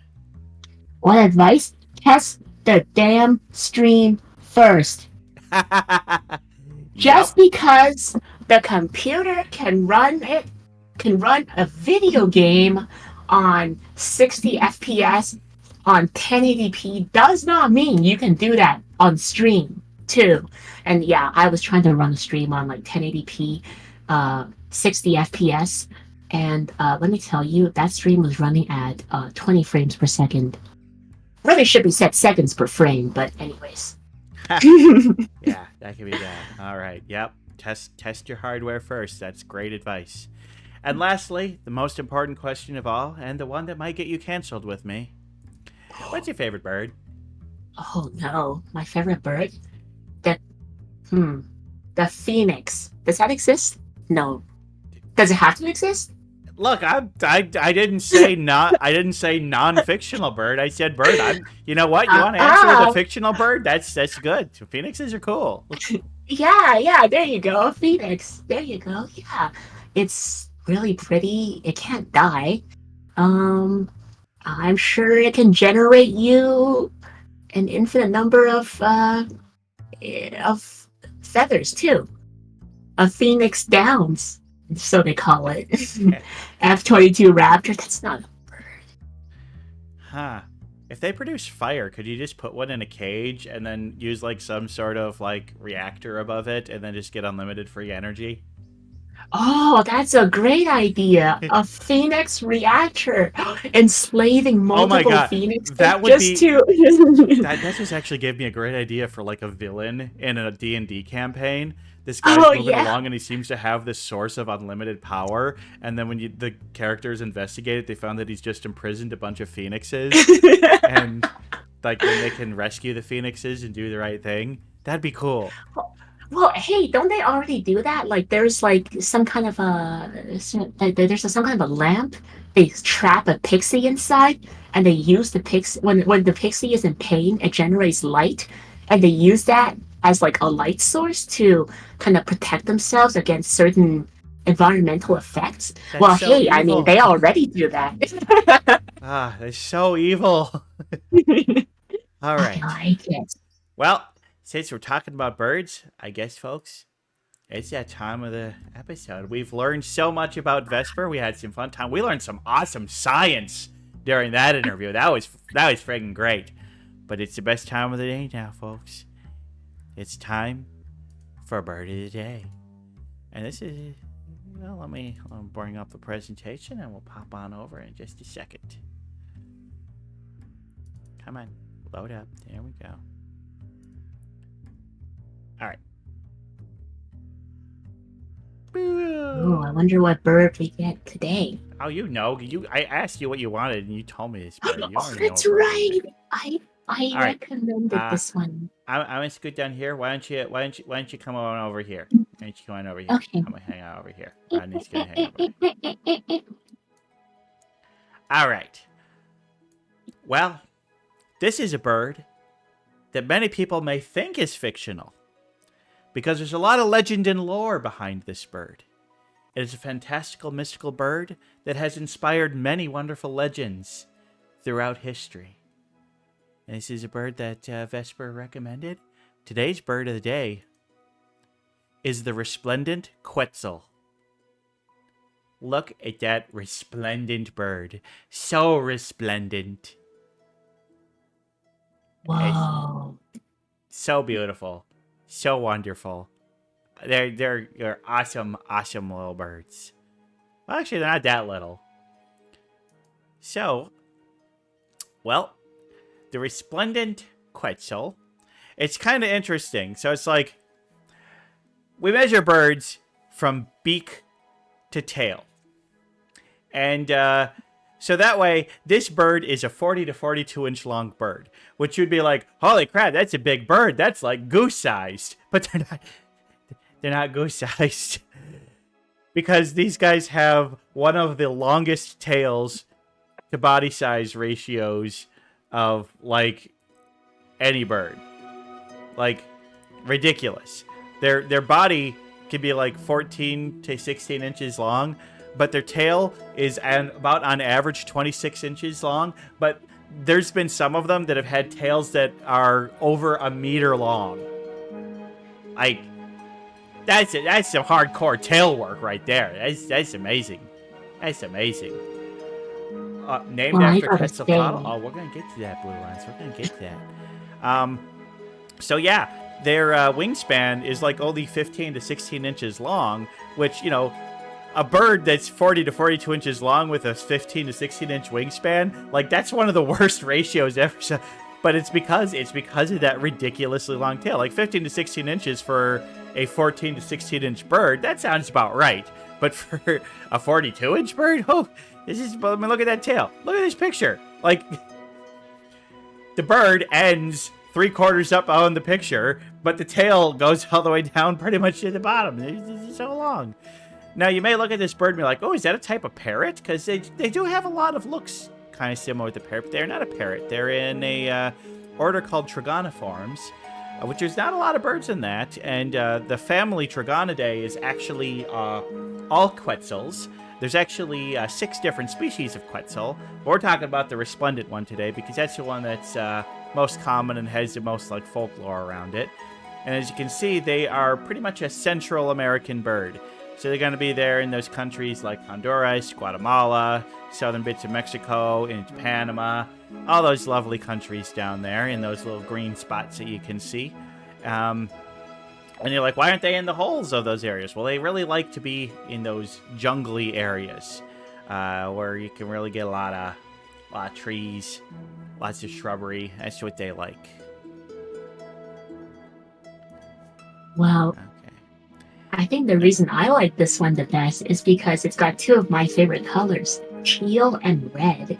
Ah, yes, the colors absolutely beautiful. Yeah, their feathers have a bit of iridescence in them, and so their feathers, their green feathers, can appear anywhere from like the blue to green spectrum, depending on just how the light is hitting and reflecting off of it. So like you could be looking at one of these, and you could like do a 360 walk around it, and you could like watch it magically change color. So yeah, their feathers are not pigmented; they are like it's iridescence that gives them their color. And yeah, the bright red on the chest, just gorgeous, gorgeous birds. It's absolutely beautiful. Now, when these little birds want to make more little birds, they tend to pick the tallest trees that they can find, and they, especially ones that have little hollowed out areas in them, because they like to nest in the little tree hollows and other like little crevices that they can find. And they're gonna make a nice little soft nest there, and you're gonna have 1 to 3 eggs, almost usually just 2, but then they only do that once per season. And it's kind of neat. When they're in their little hole in their crevice, they tuck their tail, but then they use their tail to cover the hole so that it kind of just blends in with the other greenery and shrubbery and is less noticeable to predators. Pretty smart. Plus, also, where else are you going to put that tail when you're in there? Not a lot of room for it. Now, these little guys, they're going to be monogamous for a single season. So they're going to find a mate, and then the mating pair is going to stick together for pretty much the entire season. But then next year, they're going to find another partner. I mean, sometimes they'll do the same ones, but this ain't a mate for life kind of thing. Now, interesting thing is, like, feathers molt, and so they're going to be constantly growing new feathers, but they find that the males in particular will grow much longer tail feathers in the time where they're trying to lure a lady. These guys aren't the greatest singers. They don't do a lot of great aeronautic acrobatic work. So really what makes them stand out to the ladies is having that long, resplendent tail. It's all about having the ladies want the guys with the best feathers and the best colors and the coolest looking thing. That's at least that's as far as the ornithologists studied can gather. But after the eggs are laid, both parents are going to take turns incubating. So, like, mommy's hungry, so daddy's going to incubate. Daddy's hungry, so mommy's going to incubate. And they switch back and forth. And then once the babies are born, both parents are going to bring food to the little baby chicks. So, I always like to see that. I always like to see dads that are not deadbeats in the bird kingdom. Nice to have dads helping out. Because, some bird dads are kind of deadbeats. Don't get me started on the hummingbirds. They're just like, oh, I fertilized your eggs? Bye! Gosh, hummingbirds. No, not these dads. These good dads. Although I still think penguin dads might be the best dads. They do, like, all the work. Alright. So, yeah, but the rest of the year, once the mating's done, once the chicks have fledged and they're gone, then they usually live kind of solitary. They're not big flock birds. They don't do any migrating or anything like that, so they usually just kind of get their own little territory and, find a little grove where they eat and enjoy the tasty foods. Now, one thing you may be wondering is, like, that long tail, that seems like it would kind of get in the way and might hinder flying. And it absolutely does. These guys are not good flyers. They're very, very poor flyers. So, like, when they fly, it's usually going to be just, like, quick hop from one tree to another, or if they're on the ground, to just get up into a tree. But they're not going to be doing any distance flying, and they don't have any real great, like I said, they're not acrobatic in the slightest. Because that tail gets in the way. It's one of those things where the tail is all about looking good for the ladies, and doesn't help them out whatsoever in terms of survivability. But, they live in these pretty thick jungle forests. They blend in with the trees a lot, so they've got natural defenses. But being able to fly away is not necessarily one of them. Plus, they don't have a lot of natural predators. That helps them out a lot.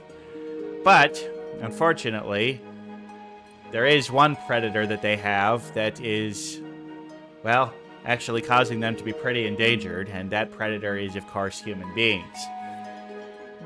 Because their feathers are so spectacular and so long and so wonderful, they are hunted for their feathers. And it's actually causing quite a problem. There's not a whole lot of them left, and the countries are doing a lot of work to try and protect them. And everywhere where they live, it is highly illegal to hunt and kill a Quetzal. But that doesn't stop some poachers. Stupid poachers. But, Humans. Stupid humans. But then, not just hunting is a big threat, but habitat loss, Climate change and deforestation and all that kind of stuff, that's cutting down on the territories where they can live, and that's the biggest threat to them. Like I said, they're protected, and there's a lot of work making them protected, but they're not doing so well. Well, and another issue that they're having with keeping their numbers up is that Quetzals do not do well in captivity. Unlike a parrot, they need, like, if you're going to keep one alive in captivity, you need to have very, very specific ways of feeding it. So these guys almost never drink water. You'll never see them drink water. And the issue is that almost all water, whether it's natural or from tap, has higher levels of iron. Well, they don't have good blood that can handle that kind of iron, and it actually gives them like kind of a, I don't know what the name of it. It's like instead of an iron deficiency, it's like an excessive iron. They don't have a way for like to naturally flush the iron out of the water, and so it builds up in their system and causes huge problems. And so when in captivity, they get too much of that and they end up dying. Now, they understand that a lot better than they used to. And so there are a few instances in the last few years where Quetzals are being kept in captivity and are doing a little bit better, but it's exceptionally rare. But yeah, you're just wondering why. It's like, well, how do they drink like that? Well, they get all the water they need from their diet of fruits. They love fruit. They love to eat fruit. And there's a lot of, water in pretty much every fruit. And so they stay hydrated just through the fruit that they eat. So that's pretty neat. And oddly enough, one of their favorite foods is avocados. Nummy avocados. So I suppose maybe people are like, well, maybe the Quetzals wouldn't be endangered if they didn't just eat avocado toast all the time. But yeah, silly. Yeah, iron toxicity, not good for them.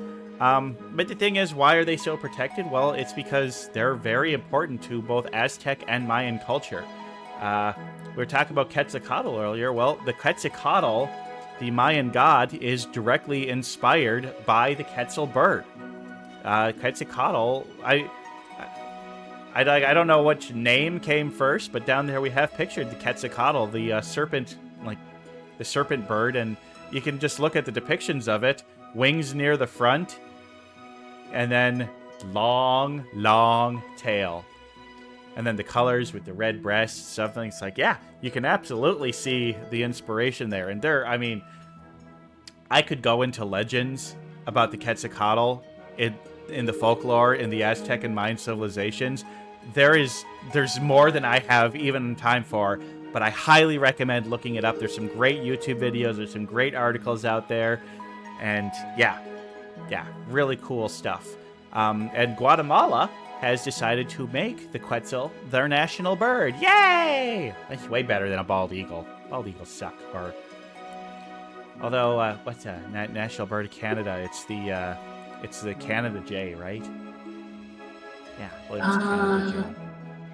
I feel like I'm supposed to know this, but I do not. I'm pretty sure it's the Canada jay. Canadians picked a Corbett. That's a good pick. But the Quetzal, I mean, come on, if I was in Guatemala, that's the bird to pick. Perfect. So, yeah, very important bird in in those societies, both in the pre-colonization and post-colonization years. And so hopefully the reverence for this bird and the love for this bird will allow it to come around because the endangered. We don't want to see this guy go away. They're wonderful, beautiful birds. Wonderful, beautiful birds. Yeah. We don't have to be forced to make mechanical replicas of them. Wouldn't be the same. Wouldn't be the same. But yeah, I recommend looking up some videos. There weren't any good short videos I could show, but there's lots of great videos of them. They got a great sound. But yeah, the Quetzal, I love the Quetzal. Great bird, pretty intelligent bird, good family birds, and just absolutely stunningly beautiful. I love those tails. You know, it's definitely form over function, but who cares? You know, they seem to be doing all right for themselves. And plus, look at their fuzzy little heads and a little beak poking out. They're so cute. They're so cute. They're so beautiful. And yeah, I absolutely understand why they're revered. So my thoughts. This is a high tier bird. One of my favorite birds I've covered. So thank you, Vesper, for picking it. I really had a lot of fun researching and talking about this wonderful bird. Where on the tier list would you place this bird? I would go A tier, because as we know, S tier is reserved only for corvids. Oh. So, you know, pretty much as high up as a bird can be without being a corvid. I see.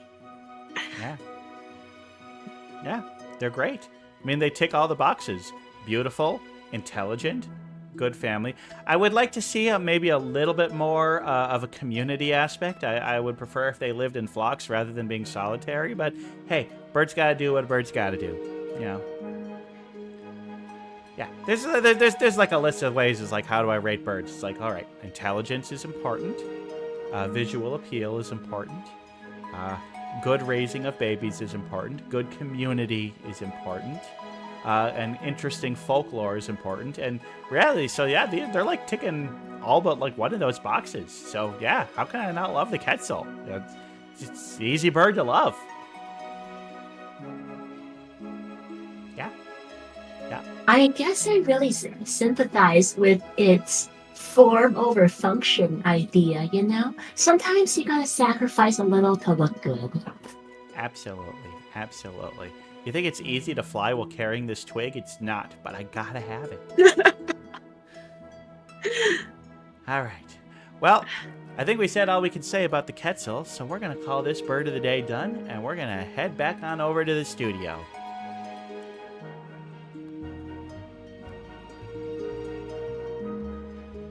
All right, Vesper, you can go back onto your couch now. I know you wanted to check behind my desk for like stuff, but yeah. Ooh, you got brandy down. Oh, I'm sorry. I got really brandy down there. This is an Irish coffee. I see. All right. Well, your suggestion for bird of the day inspired the last game that we're gonna play today. Ooh, okay. So, as we know, Quetzals, many of them, live in Mexico. So, we're going to be going a little bit south of the border today. And by south of the border, I'm talking, of course, about Taco Bell. Oh, yeah. Baja Blast. Yeah. So, this game is called Real Taco Bell Menu Item or Not. I'm going to list a series of food items and give you a description, and you're going to have to tell me, is this an item that was actually served, and I do mean like not just in a test kitchen, I mean actually released to the public as an item on the Taco Bell menu.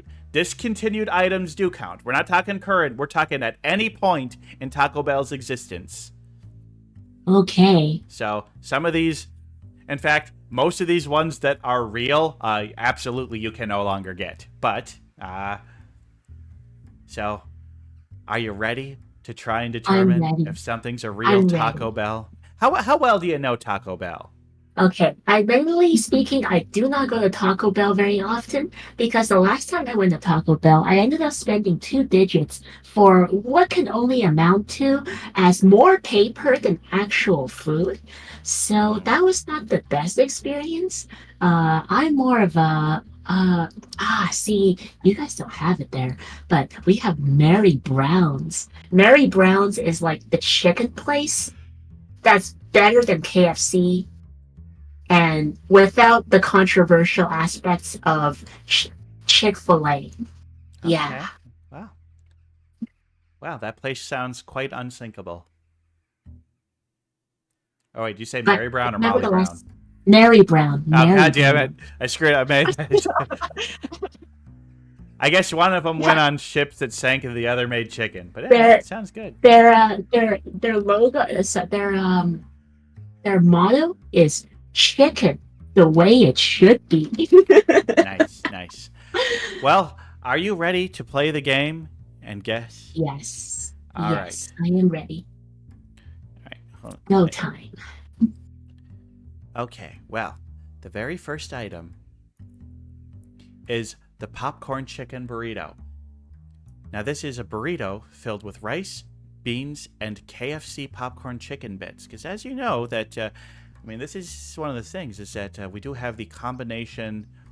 So Taco Bell, Pizza Hut, and KFC are all owned by the same parent company, and there are a lot of stores that are combination. I'm at the Pizza Hut. I'm at the Taco Bell. I'm at the combination Pizza Hut and Taco Bell. So the question for you is, did they do a crossover promotion where they put KFC popcorn chicken into a burrito? Is this real or is this fake? Well, I have to say that I've seen some pretty cursed things come out of Pizza Hut, such as, what they describe as the dunkers. It seems to be, at first you think it's like cake with chocolate on it, but what it really is just the regular stuff that they use for breadsticks, and then they just slap some bits of chocolate on it and be like, there you go. You can just dip this in chocolate sauce. Are you happy? Okay, so if that's the thing that Pizza Hut can do, and if Pizza Hut is associated with these people, then perhaps it's not outside the realm of reality that this thing does exist. So I'm gonna go with yes, it probably got served. Final answer. All right. Well, unfortunately, no, this is not real. I made this one up. Oh But no! I think it should be because I think that would be delicious. I Wow, it want to have sounds some. like it's pretty good. Yeah, Yeah. come on, get on that Yum Brands, which is the parent company. But nope, this one was fake. Made this one up. All right, that's okay. Mm. I started off with the tough one, and I almost felt like I kind of led you on with a whole explanation there to make you think it was real. So I kind of led you on that one. But that's its first Okay, one. We how got a about whole lot more to baseline go. now? That's okay. We got lots more to go. Okay, next one. The beefy Fritos burrito. A burrito with rice, cheese, beef, sour cream, and Fritos. Fritos. Is Fritos like those chip things? Yes, Those they're chip like snack those kind things? of curly, thick corn chips.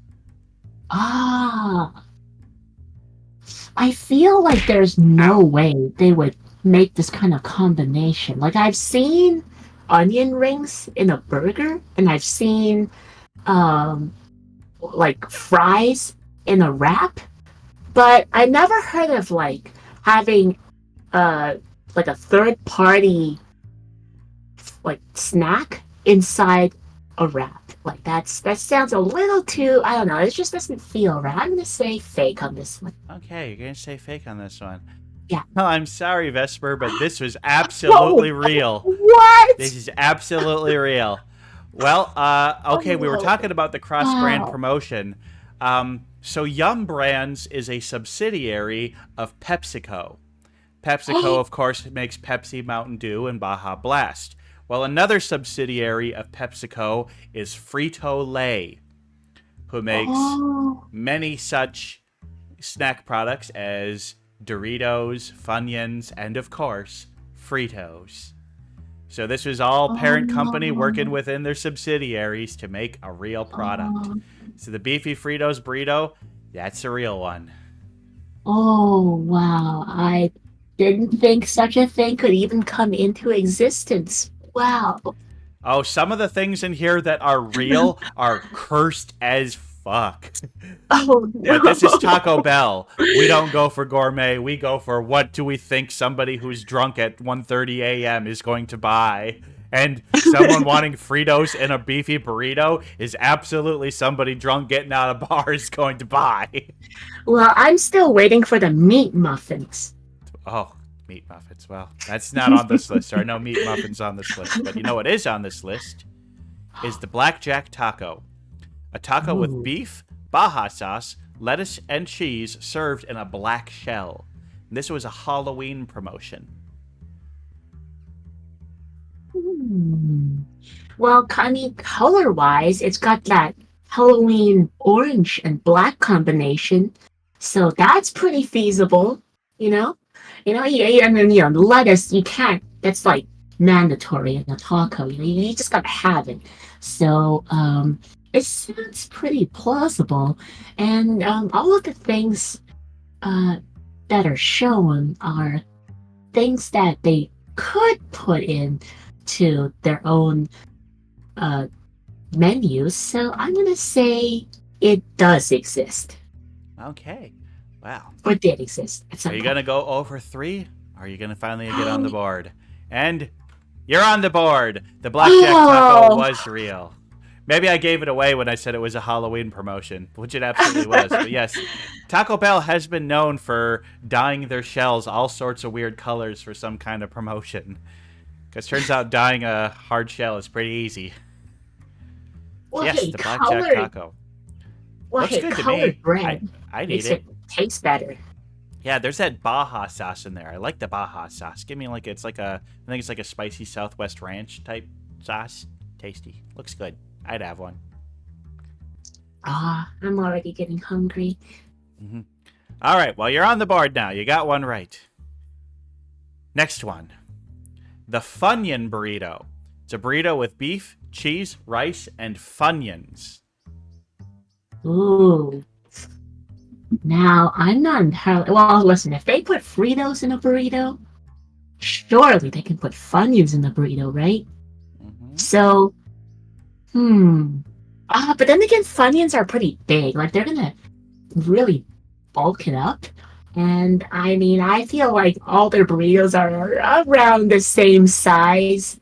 So I don't think I've never seen a Taco Bell burrito or a taco for that matter that's uh, not accurate to the pictures. So I feel like I'm gonna go with no, because you Go. just can't feasibly wrap it around, because you're just too bulky. I'm gonna go with no. Fake. All right. Well, nah, that's good logic. Well, and as I said earlier, Funyuns is absolutely a brand under the PepsiCo thing and would be feasible, but no, they have never done that. I bet you Uh, they've tried it in their test kitchens and it didn't work out, maybe for the reasons you explained.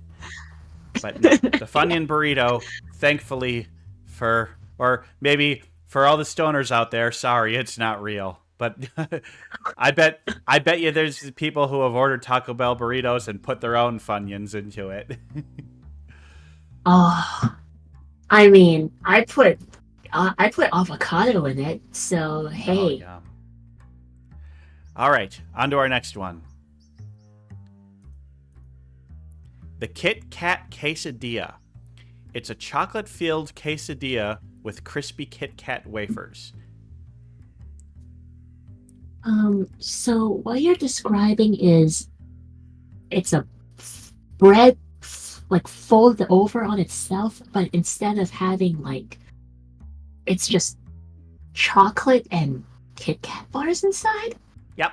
Oh, that there's no way. I mean, I guess if you were to have that cold, maybe, but then that still doesn't really make sense because you would have like various like. Oh, you don't Oh, necessarily cold. I You mean, want this. that warm, gooey chocolate, right? Oh no! I mean, if it was cold, then just the thought of biting into a Kit Kat without splitting it, and just like that cursed meme where it's just, to test people's OCD-ness, where someone just took a big bite out of a four-pack of Kit Kat. Ugh. Listen, to think something so cursed would even exist as an official thing, I'm gonna say no on this one. Well, Right? I'm so sorry, Right? Vesper. That was real. Oh my That was god! real. What has this They did world it. come to? Those sick Oh son of a no! bitches did it. Oh, oh no! Oh no! Yeah. Kit Oh no! Kat, another subsidiary of PepsiCo. Oh, look how they massacred my kid. Yeah. I mean, I don't think it would be that bad. I've had dessert quesadillas before where you put chocolate chips and other stuff inside of a tortilla and fry it up as if it was case. But the thing is, you can't really call it a quesadilla if there's no cheese inside. Because You could put cheese in there if you really want to. honestly, certain types of cheese might work well with chocolate. I've had chocolate cheese before, but yeah. Chocolate, but, yeah. Yeah, but that Cream was real. cheese, maybe. Yeah. All right, well, this is Okay. proving to be quite the difficult quiz, but I have a feeling you're going to hit a yeah. stride at some point and get a bunch of these in a row. Okay. All right. Okay. The pizzadilla. This is a quesadilla that's filled with mozzarella cheese, pepperoni cubes, and peppers, and then topped with tomato sauce. Okay. Listen, I've seen a lot of pizza anythings. I've seen naan pizzas. I've seen sushi pizzas. So if you can turn things into a pizza, then logically speaking, you can reverse engineer such things to be pizza, but not a pizza. And I've seen there's pizza breads. So surely there's got to be a pizza, right? It's pretty. I mean, it doesn't look like it's anything too esoteric. So I'm gonna go with exist. All right, you're going to go with real on this one. Well, it Yes. seems like I have fooled you again. This is fake. What? Now, What? Taco Bell does have what they call a taco pizza, but it's a tortilla with beef and beans, then another tortilla topped with lettuce, salsa, and cheese. So, different product, and it's called the taco pizza. But the pizzadilla, and I think the problem with this one is that mozzarella, and pepperoni are not items that are normally on the Taco Bell menu items. So, it would have been too difficult to bring in all these other things and actually have it turn out. But you know what? I think this would be good. In fact, I've actually made something pretty similar at home. I've made pizzadillas myself, but they have never served this on the menu at Taco Bell. But maybe they should. I mean, it's really just a more open calzone. So Yeah, I don't kind of. know. But nope, this was made up in the mind of Corvus Twig and not at the minds of Taco Bell. Well, Well, let's it move should on. exist. I bet you're going to get this one. Okay. The Doritos Pizza Supreme Taco. It's a Doritos Locos Taco, but with the flavoring of the so you know the Doritos Locos Taco, Yeah. It's basically that, but they used the Pizza Supreme flavor, which is the third most popular flavor of Doritos snack chips. Did they ever put that on the shelf for a Doritos Locos Taco?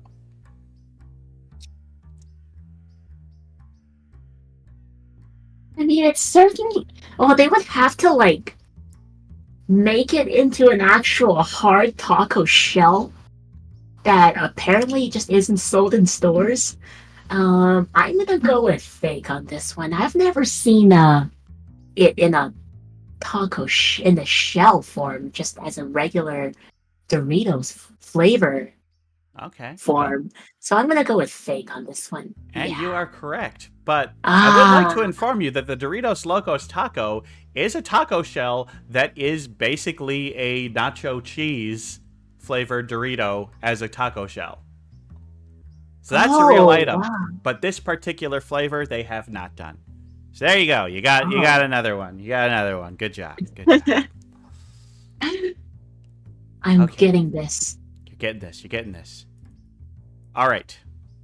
The taco dog. It's a soft shell taco with rice, cheese, Baja sauce, and a hot dog. I'm I struggle to think how this is possible. I mean, like the A and W has their whistle dog, where they like split a sausage in half and then they kind of make it into like a strange type of hot dog. But I struggle to feel like how you can even put a sausage in. It's easy. You take your tortilla, you put the hot dog on there, then you do like squeeze across the cheese, squeeze across the Baja sauce, put the rice on it, and then you just roll it up. It's like a little roll. I feel like it's gonna be. Well, then again, I guess they never really cared if their food makes a mess. But I'm still gonna say it's too esoteric to exist. I'm gonna go with fake. Okay. Well, you would be right. I made this one up myself. That is But it does sound good, that is though. a creation of the twisted mind of Corvus Drake. Yeah, I think it would be good. I've had hot dogs and tortillas before with other stuff. He's good. He's good. Yeah. But no, I think it'd be too tough for Taco Bell to do. Again, it's introducing food items with stuff that's not normally part of their thing. Watch me open a food truck. Hey, I could do it. All right. The jalapeno popper quesarito. It's rice, beef, cheese, jalapenos, and cream cheese wrapped in a quesadilla. Isn't this just a very normal? It sounds really normal, honestly. It doesn't really sound that out of the blue. It could certainly exist. There's no weird ingredient. I mean, maybe cream cheese, but I mean, they put sour cream, so surely they can put cream cheese too. I'm gonna go with real on this one. It probably did exist, maybe. Okay. Yeah. All right. Going with real, and you would be right. Oh, yeah. Doesn't that look good? That is really good. Yeah, their quesarito is basically they make a burrito and then they put a second burrito tortilla around it, but with a layer of cheese in between the two layers of tortilla. And that's what they call a quesarito. And yeah, they made one with jalapeno poppers inside of it. I mean, that looks good. I want to try that. Well, I mean, the picture definitely makes it look good. But I wonder if it actually looks like that once you buy it. Oh, I'm sure it does not look like that. This is food art, not I'm sure the actual one does not quite look that good. But oh no, it's gonna be some sad, deflated thing. No. All right. Well, at least this is real. Yeah. There we go. All right. Next one. The Bacon Cheddar Gordita Crunch. It's a cheese and bacon sandwich between a standard taco and a puffy tortilla. I'm trying to imagine this. So cheese, bacon, and there's like a Okay, so you basically start with a standard Taco Bell taco.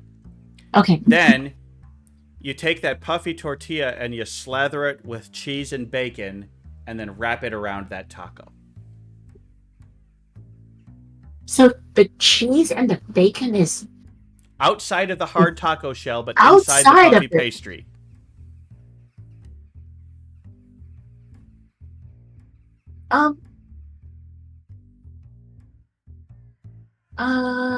Who is the sick bastard that thought of this? Me or a Taco Bell food scientist? What? Wow, it's like a four-dimensional object here. I don't know. It probably you know what? From my experience, I think truth is often more surprising than fiction. I'm gonna take a risk here and say it exists. Okay, real or not? That's real. It is? Bacon cheddar gordita crunch. Yeah, you see what I mean? Wow. It's like a taco, and then you have that shell around it with the bacon and the cheese. Wait, this is genius, actually, because you know how typically when you bite into like a crunchy shell, it like breaks and it falls apart. Well, this is like a fail-safe on the outside. This is perfect. Yeah, that's called the gordita. I do it all the time. I use a hard shell. And then I wrap a soft shell around it, and I'll use either guacamole or refried beans to hold it together. Yeah. Oh my god. Okay. Okay. This is like innovation right here.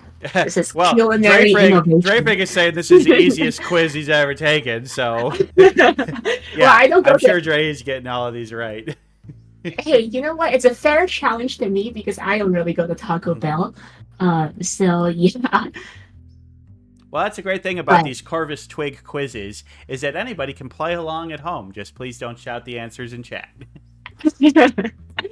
fair, fair. But you know what? This is innovation. Yep. Mm-hmm. Mm-hmm. All right. The next item from the mind of a crow or a food scientist is the naked chicken chips. It's a tortilla chip shaped chicken pieces fried in breading and seasoning and served with queso cheese dip. So they're like triangular chicken pieces, and they're Basically, think seasoned triangular chicken nuggets. Chicken and you're nuggets supposed to formed dip. into like the shape Oh, of a tortilla chip and served with oh, cheese I dip. mean, well, I mean, if they can form it into the Rugrat shapes, chicken Or nuggets, Or I'm sure famously they can dinosaurs. dinosaurs. I'm sure they can make it into triangular pieces like tortilla chips. They can probably even simulate the rolling, that little like flipped over kind of effect. So I'm gonna go with exist. You gotta go with real on this one. Okay. Real. Okay. Well. It could, yeah. All right. Well, And it'd be easy to dip too. they're real, baby. Oh, nice. Yeah. Optimized dipping shape. Yeah. Yeah. I mean, I'd try them. I can't imagine I'd feel very good afterwards, but I'd try them. Oh, that actually does look pretty good though. Cheesy chicken. Oh yeah, cheese dip. That's Yeah. never an option. It's Plus, you always got a little bit. honey You got a little mustard. bit more seasoning on there than you normally would get with a chicken nugget. You know. Yeah, yeah. Yeah. Like, well, is it actually like tortilla? Like, is it actually like nacho cheese flavored? Like I by don't know itself? I don't know what flavor the seasoning is. I don't think it's cheese flavored. I think it's just like Southwest seasoning, and you get the cheese with the little cup of dip. Yeah. Oh, well, that's perfect. It's just a regular chicken nugget then, Well, more or less. Yeah. Byleth says they're yum, so you know. Yeah, There there we you go. We got a second-hand account. Yeah. All right. All right. Next, the Shrek taco. A taco with beef, cheese, lettuce, creamy verde salsa, and in a green shell. I have a question though. Is it actually called the Shrek taco? Yep. I mean, Or everything you see on here is every one of these is the actual name that it would be called on the the menu. if it existed? Okay. Yeah. Okay. Listen, Twinkies had green, Shrek, I guess, filling at some point before they fell out of existence. So I'm gonna go with and I mean I've seen green taco shells too, and green wraps. So I'm gonna go with exist. Ha! I knew I'd get you on this one. Sorry, this is No. fake. They have done Shrek cross promotions, but there was never a Shrek taco. Oh no. Yeah. In fact, they even sold like a green sauce that was like the Shrek sauce, but they never actually did the Shrek taco. So close, but no cigar. This was hard. It's totally plausible. Yeah, see, Hasio's right. There needed to be onions because they have layers. What? Actually, that's what it should be. It should have been the Shrek 7 layer burrito because they have layers. I'm not naked. I'm just taking my coat off because it's gaming time. All right. The Cheetos burrito. A burrito made with cheese, rice, meat, and Cheetos. So, in the same Funyuns were a no. Fritos were a yes. Okay. Now, Fritos have a much smaller profile. They will not. So I'm going to assume that the burritos have like fixed sizes for the wrap, right? And therefore, in order to make it the sad, deflated product that you get when they give it to you, it cannot be much bigger than it already is. And from what I know, Cheetos are quite puffy, and they would obviously bulk it up a lot. So I'm gonna say, and they're also like curved, so that would make the shape very, very awkward. So I'm gonna go with fake. Okay, well, sorry to say, this is real. And I wonder if you're confusing regular Cheetos with Cheetos Puffs. Oh yeah, I was. I thought it was the half circle ones that look kind of like DNA chromosome. No, these are thin little crispy strips of puffed corn, but they're not as puffed. So sorry, these are sadly real. I wonder how that tastes though. Maybe it is good. I think it'd be good. Especially if they did the Flamin' Hot Cheetos. And actually, I think they did do a Flamin' Hot version of this. Yeah, there was a Flamin' Hot version of the Cheetos burrito, so. Oh, okay. Okay. Well, we've got a few left. So here's another dessert item. It was Twix nachos. So, a layer of tortilla chips, sprinkled with cinnamon, and then drizzled with chocolate and caramel and little bits of Twix bars. Mmm. Real or not, that sounds pretty good. I gotta tell you, and this could be very very controversial, but I actually do not like Twix bars whatsoever. Yeah, it's too sweet, but it also leaves a strange aftertaste in my mouth.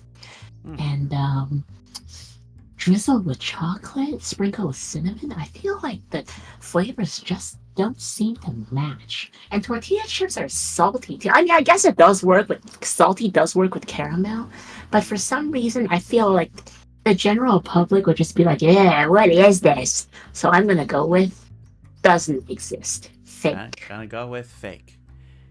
And you'd be correct. I made that up. I'm glad that doesn't actually Kit Kat's real.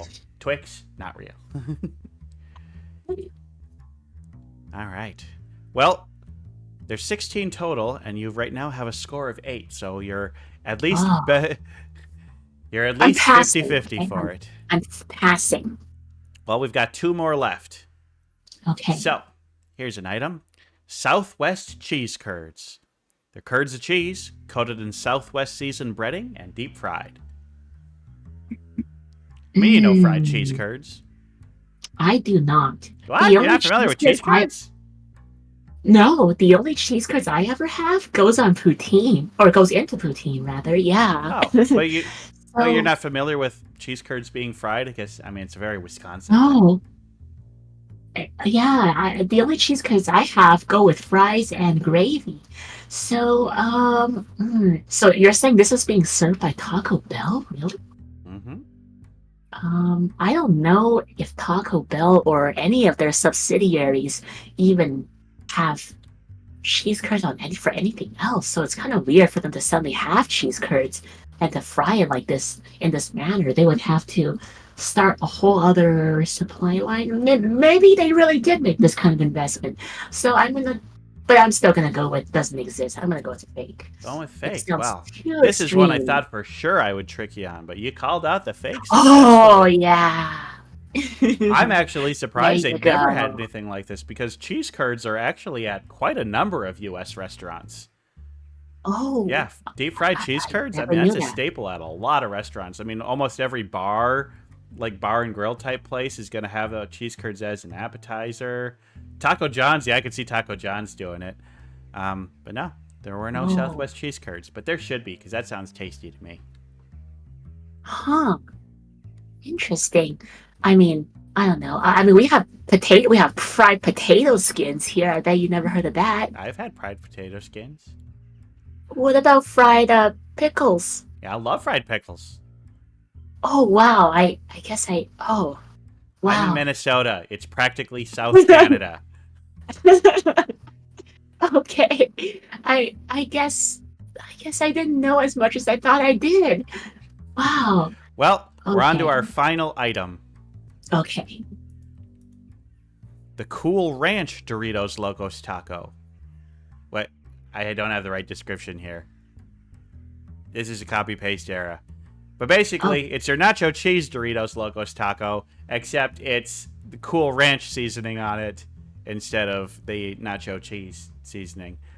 Look, I did a lot of copy-pasting on these and changed the words. I forgot to change it. Yeah, we got a scuff on the last one. But anyway, did they do a Doritos Locos Taco with Cool Ranch instead of nacho cheese? So there's no crispy Kit Kat wafers, right? No. Ignore the description.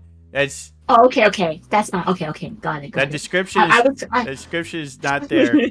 It's you don't see it. You see, for a second there, I thought they were... You can't see it. It doesn't exist. Okay, can I use a lifeline? A lifeline? Who are you gonna? Okay, yeah, you can use a lifeline. You can ask Rodney. Rodney. Ow. Rodney, would you ever put ranch on Kit Kat wafers? Yes or no? Okay, that sounds like a no. That's a pretty depressed sound. I'm gonna go with no. So therefore, Cool Ranch. But then since there's no Kit Kat flavors, that obviously doesn't exist. Now ignore the description. That was just me fucking up the PowerPoint.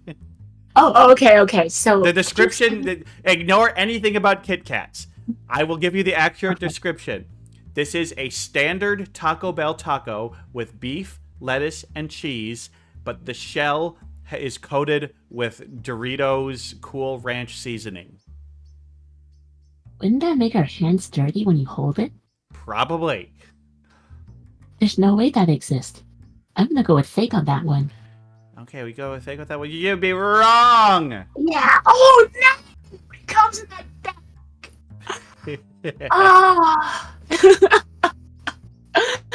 Oh, they bypassed it. I guess it does exist. Never underestimate the food scientist, I guess. I mean, honestly, the two most popular types of Doritos are Cool Ranch and Nacho Cheesier. So, like, of course if they're gonna do the two shells, they're gonna do their two most popular flavors. But their third most popular flavor, the pizza flavor, they did not do. And that's why I threw that earlier in the quiz. Oh, this is like tacoception. Tacos within tacos. Well, there's one thing we learned today. It's that the depravity of the Taco Bell food scientists knows no bounds. But also the depravity of my mind to come up with fake items also is quite depraved. Well, I still have yet to see the meat muffin, so until I've seen that, I think I'll hold my opinion for the most depraved food. Yes. All right, well, it's been a great stream, but with that game over, it's time to call it done. This has actually been kind of a long episode, but it's because we've had such a great conversation. This has been so much fun. Vesper, you've been so awesome. Before we head, can we just give her a round of applause? All right. Yes. Yeah, time just flew by for me. Yeah, well, before we let you go, is there anything you'd like to plug?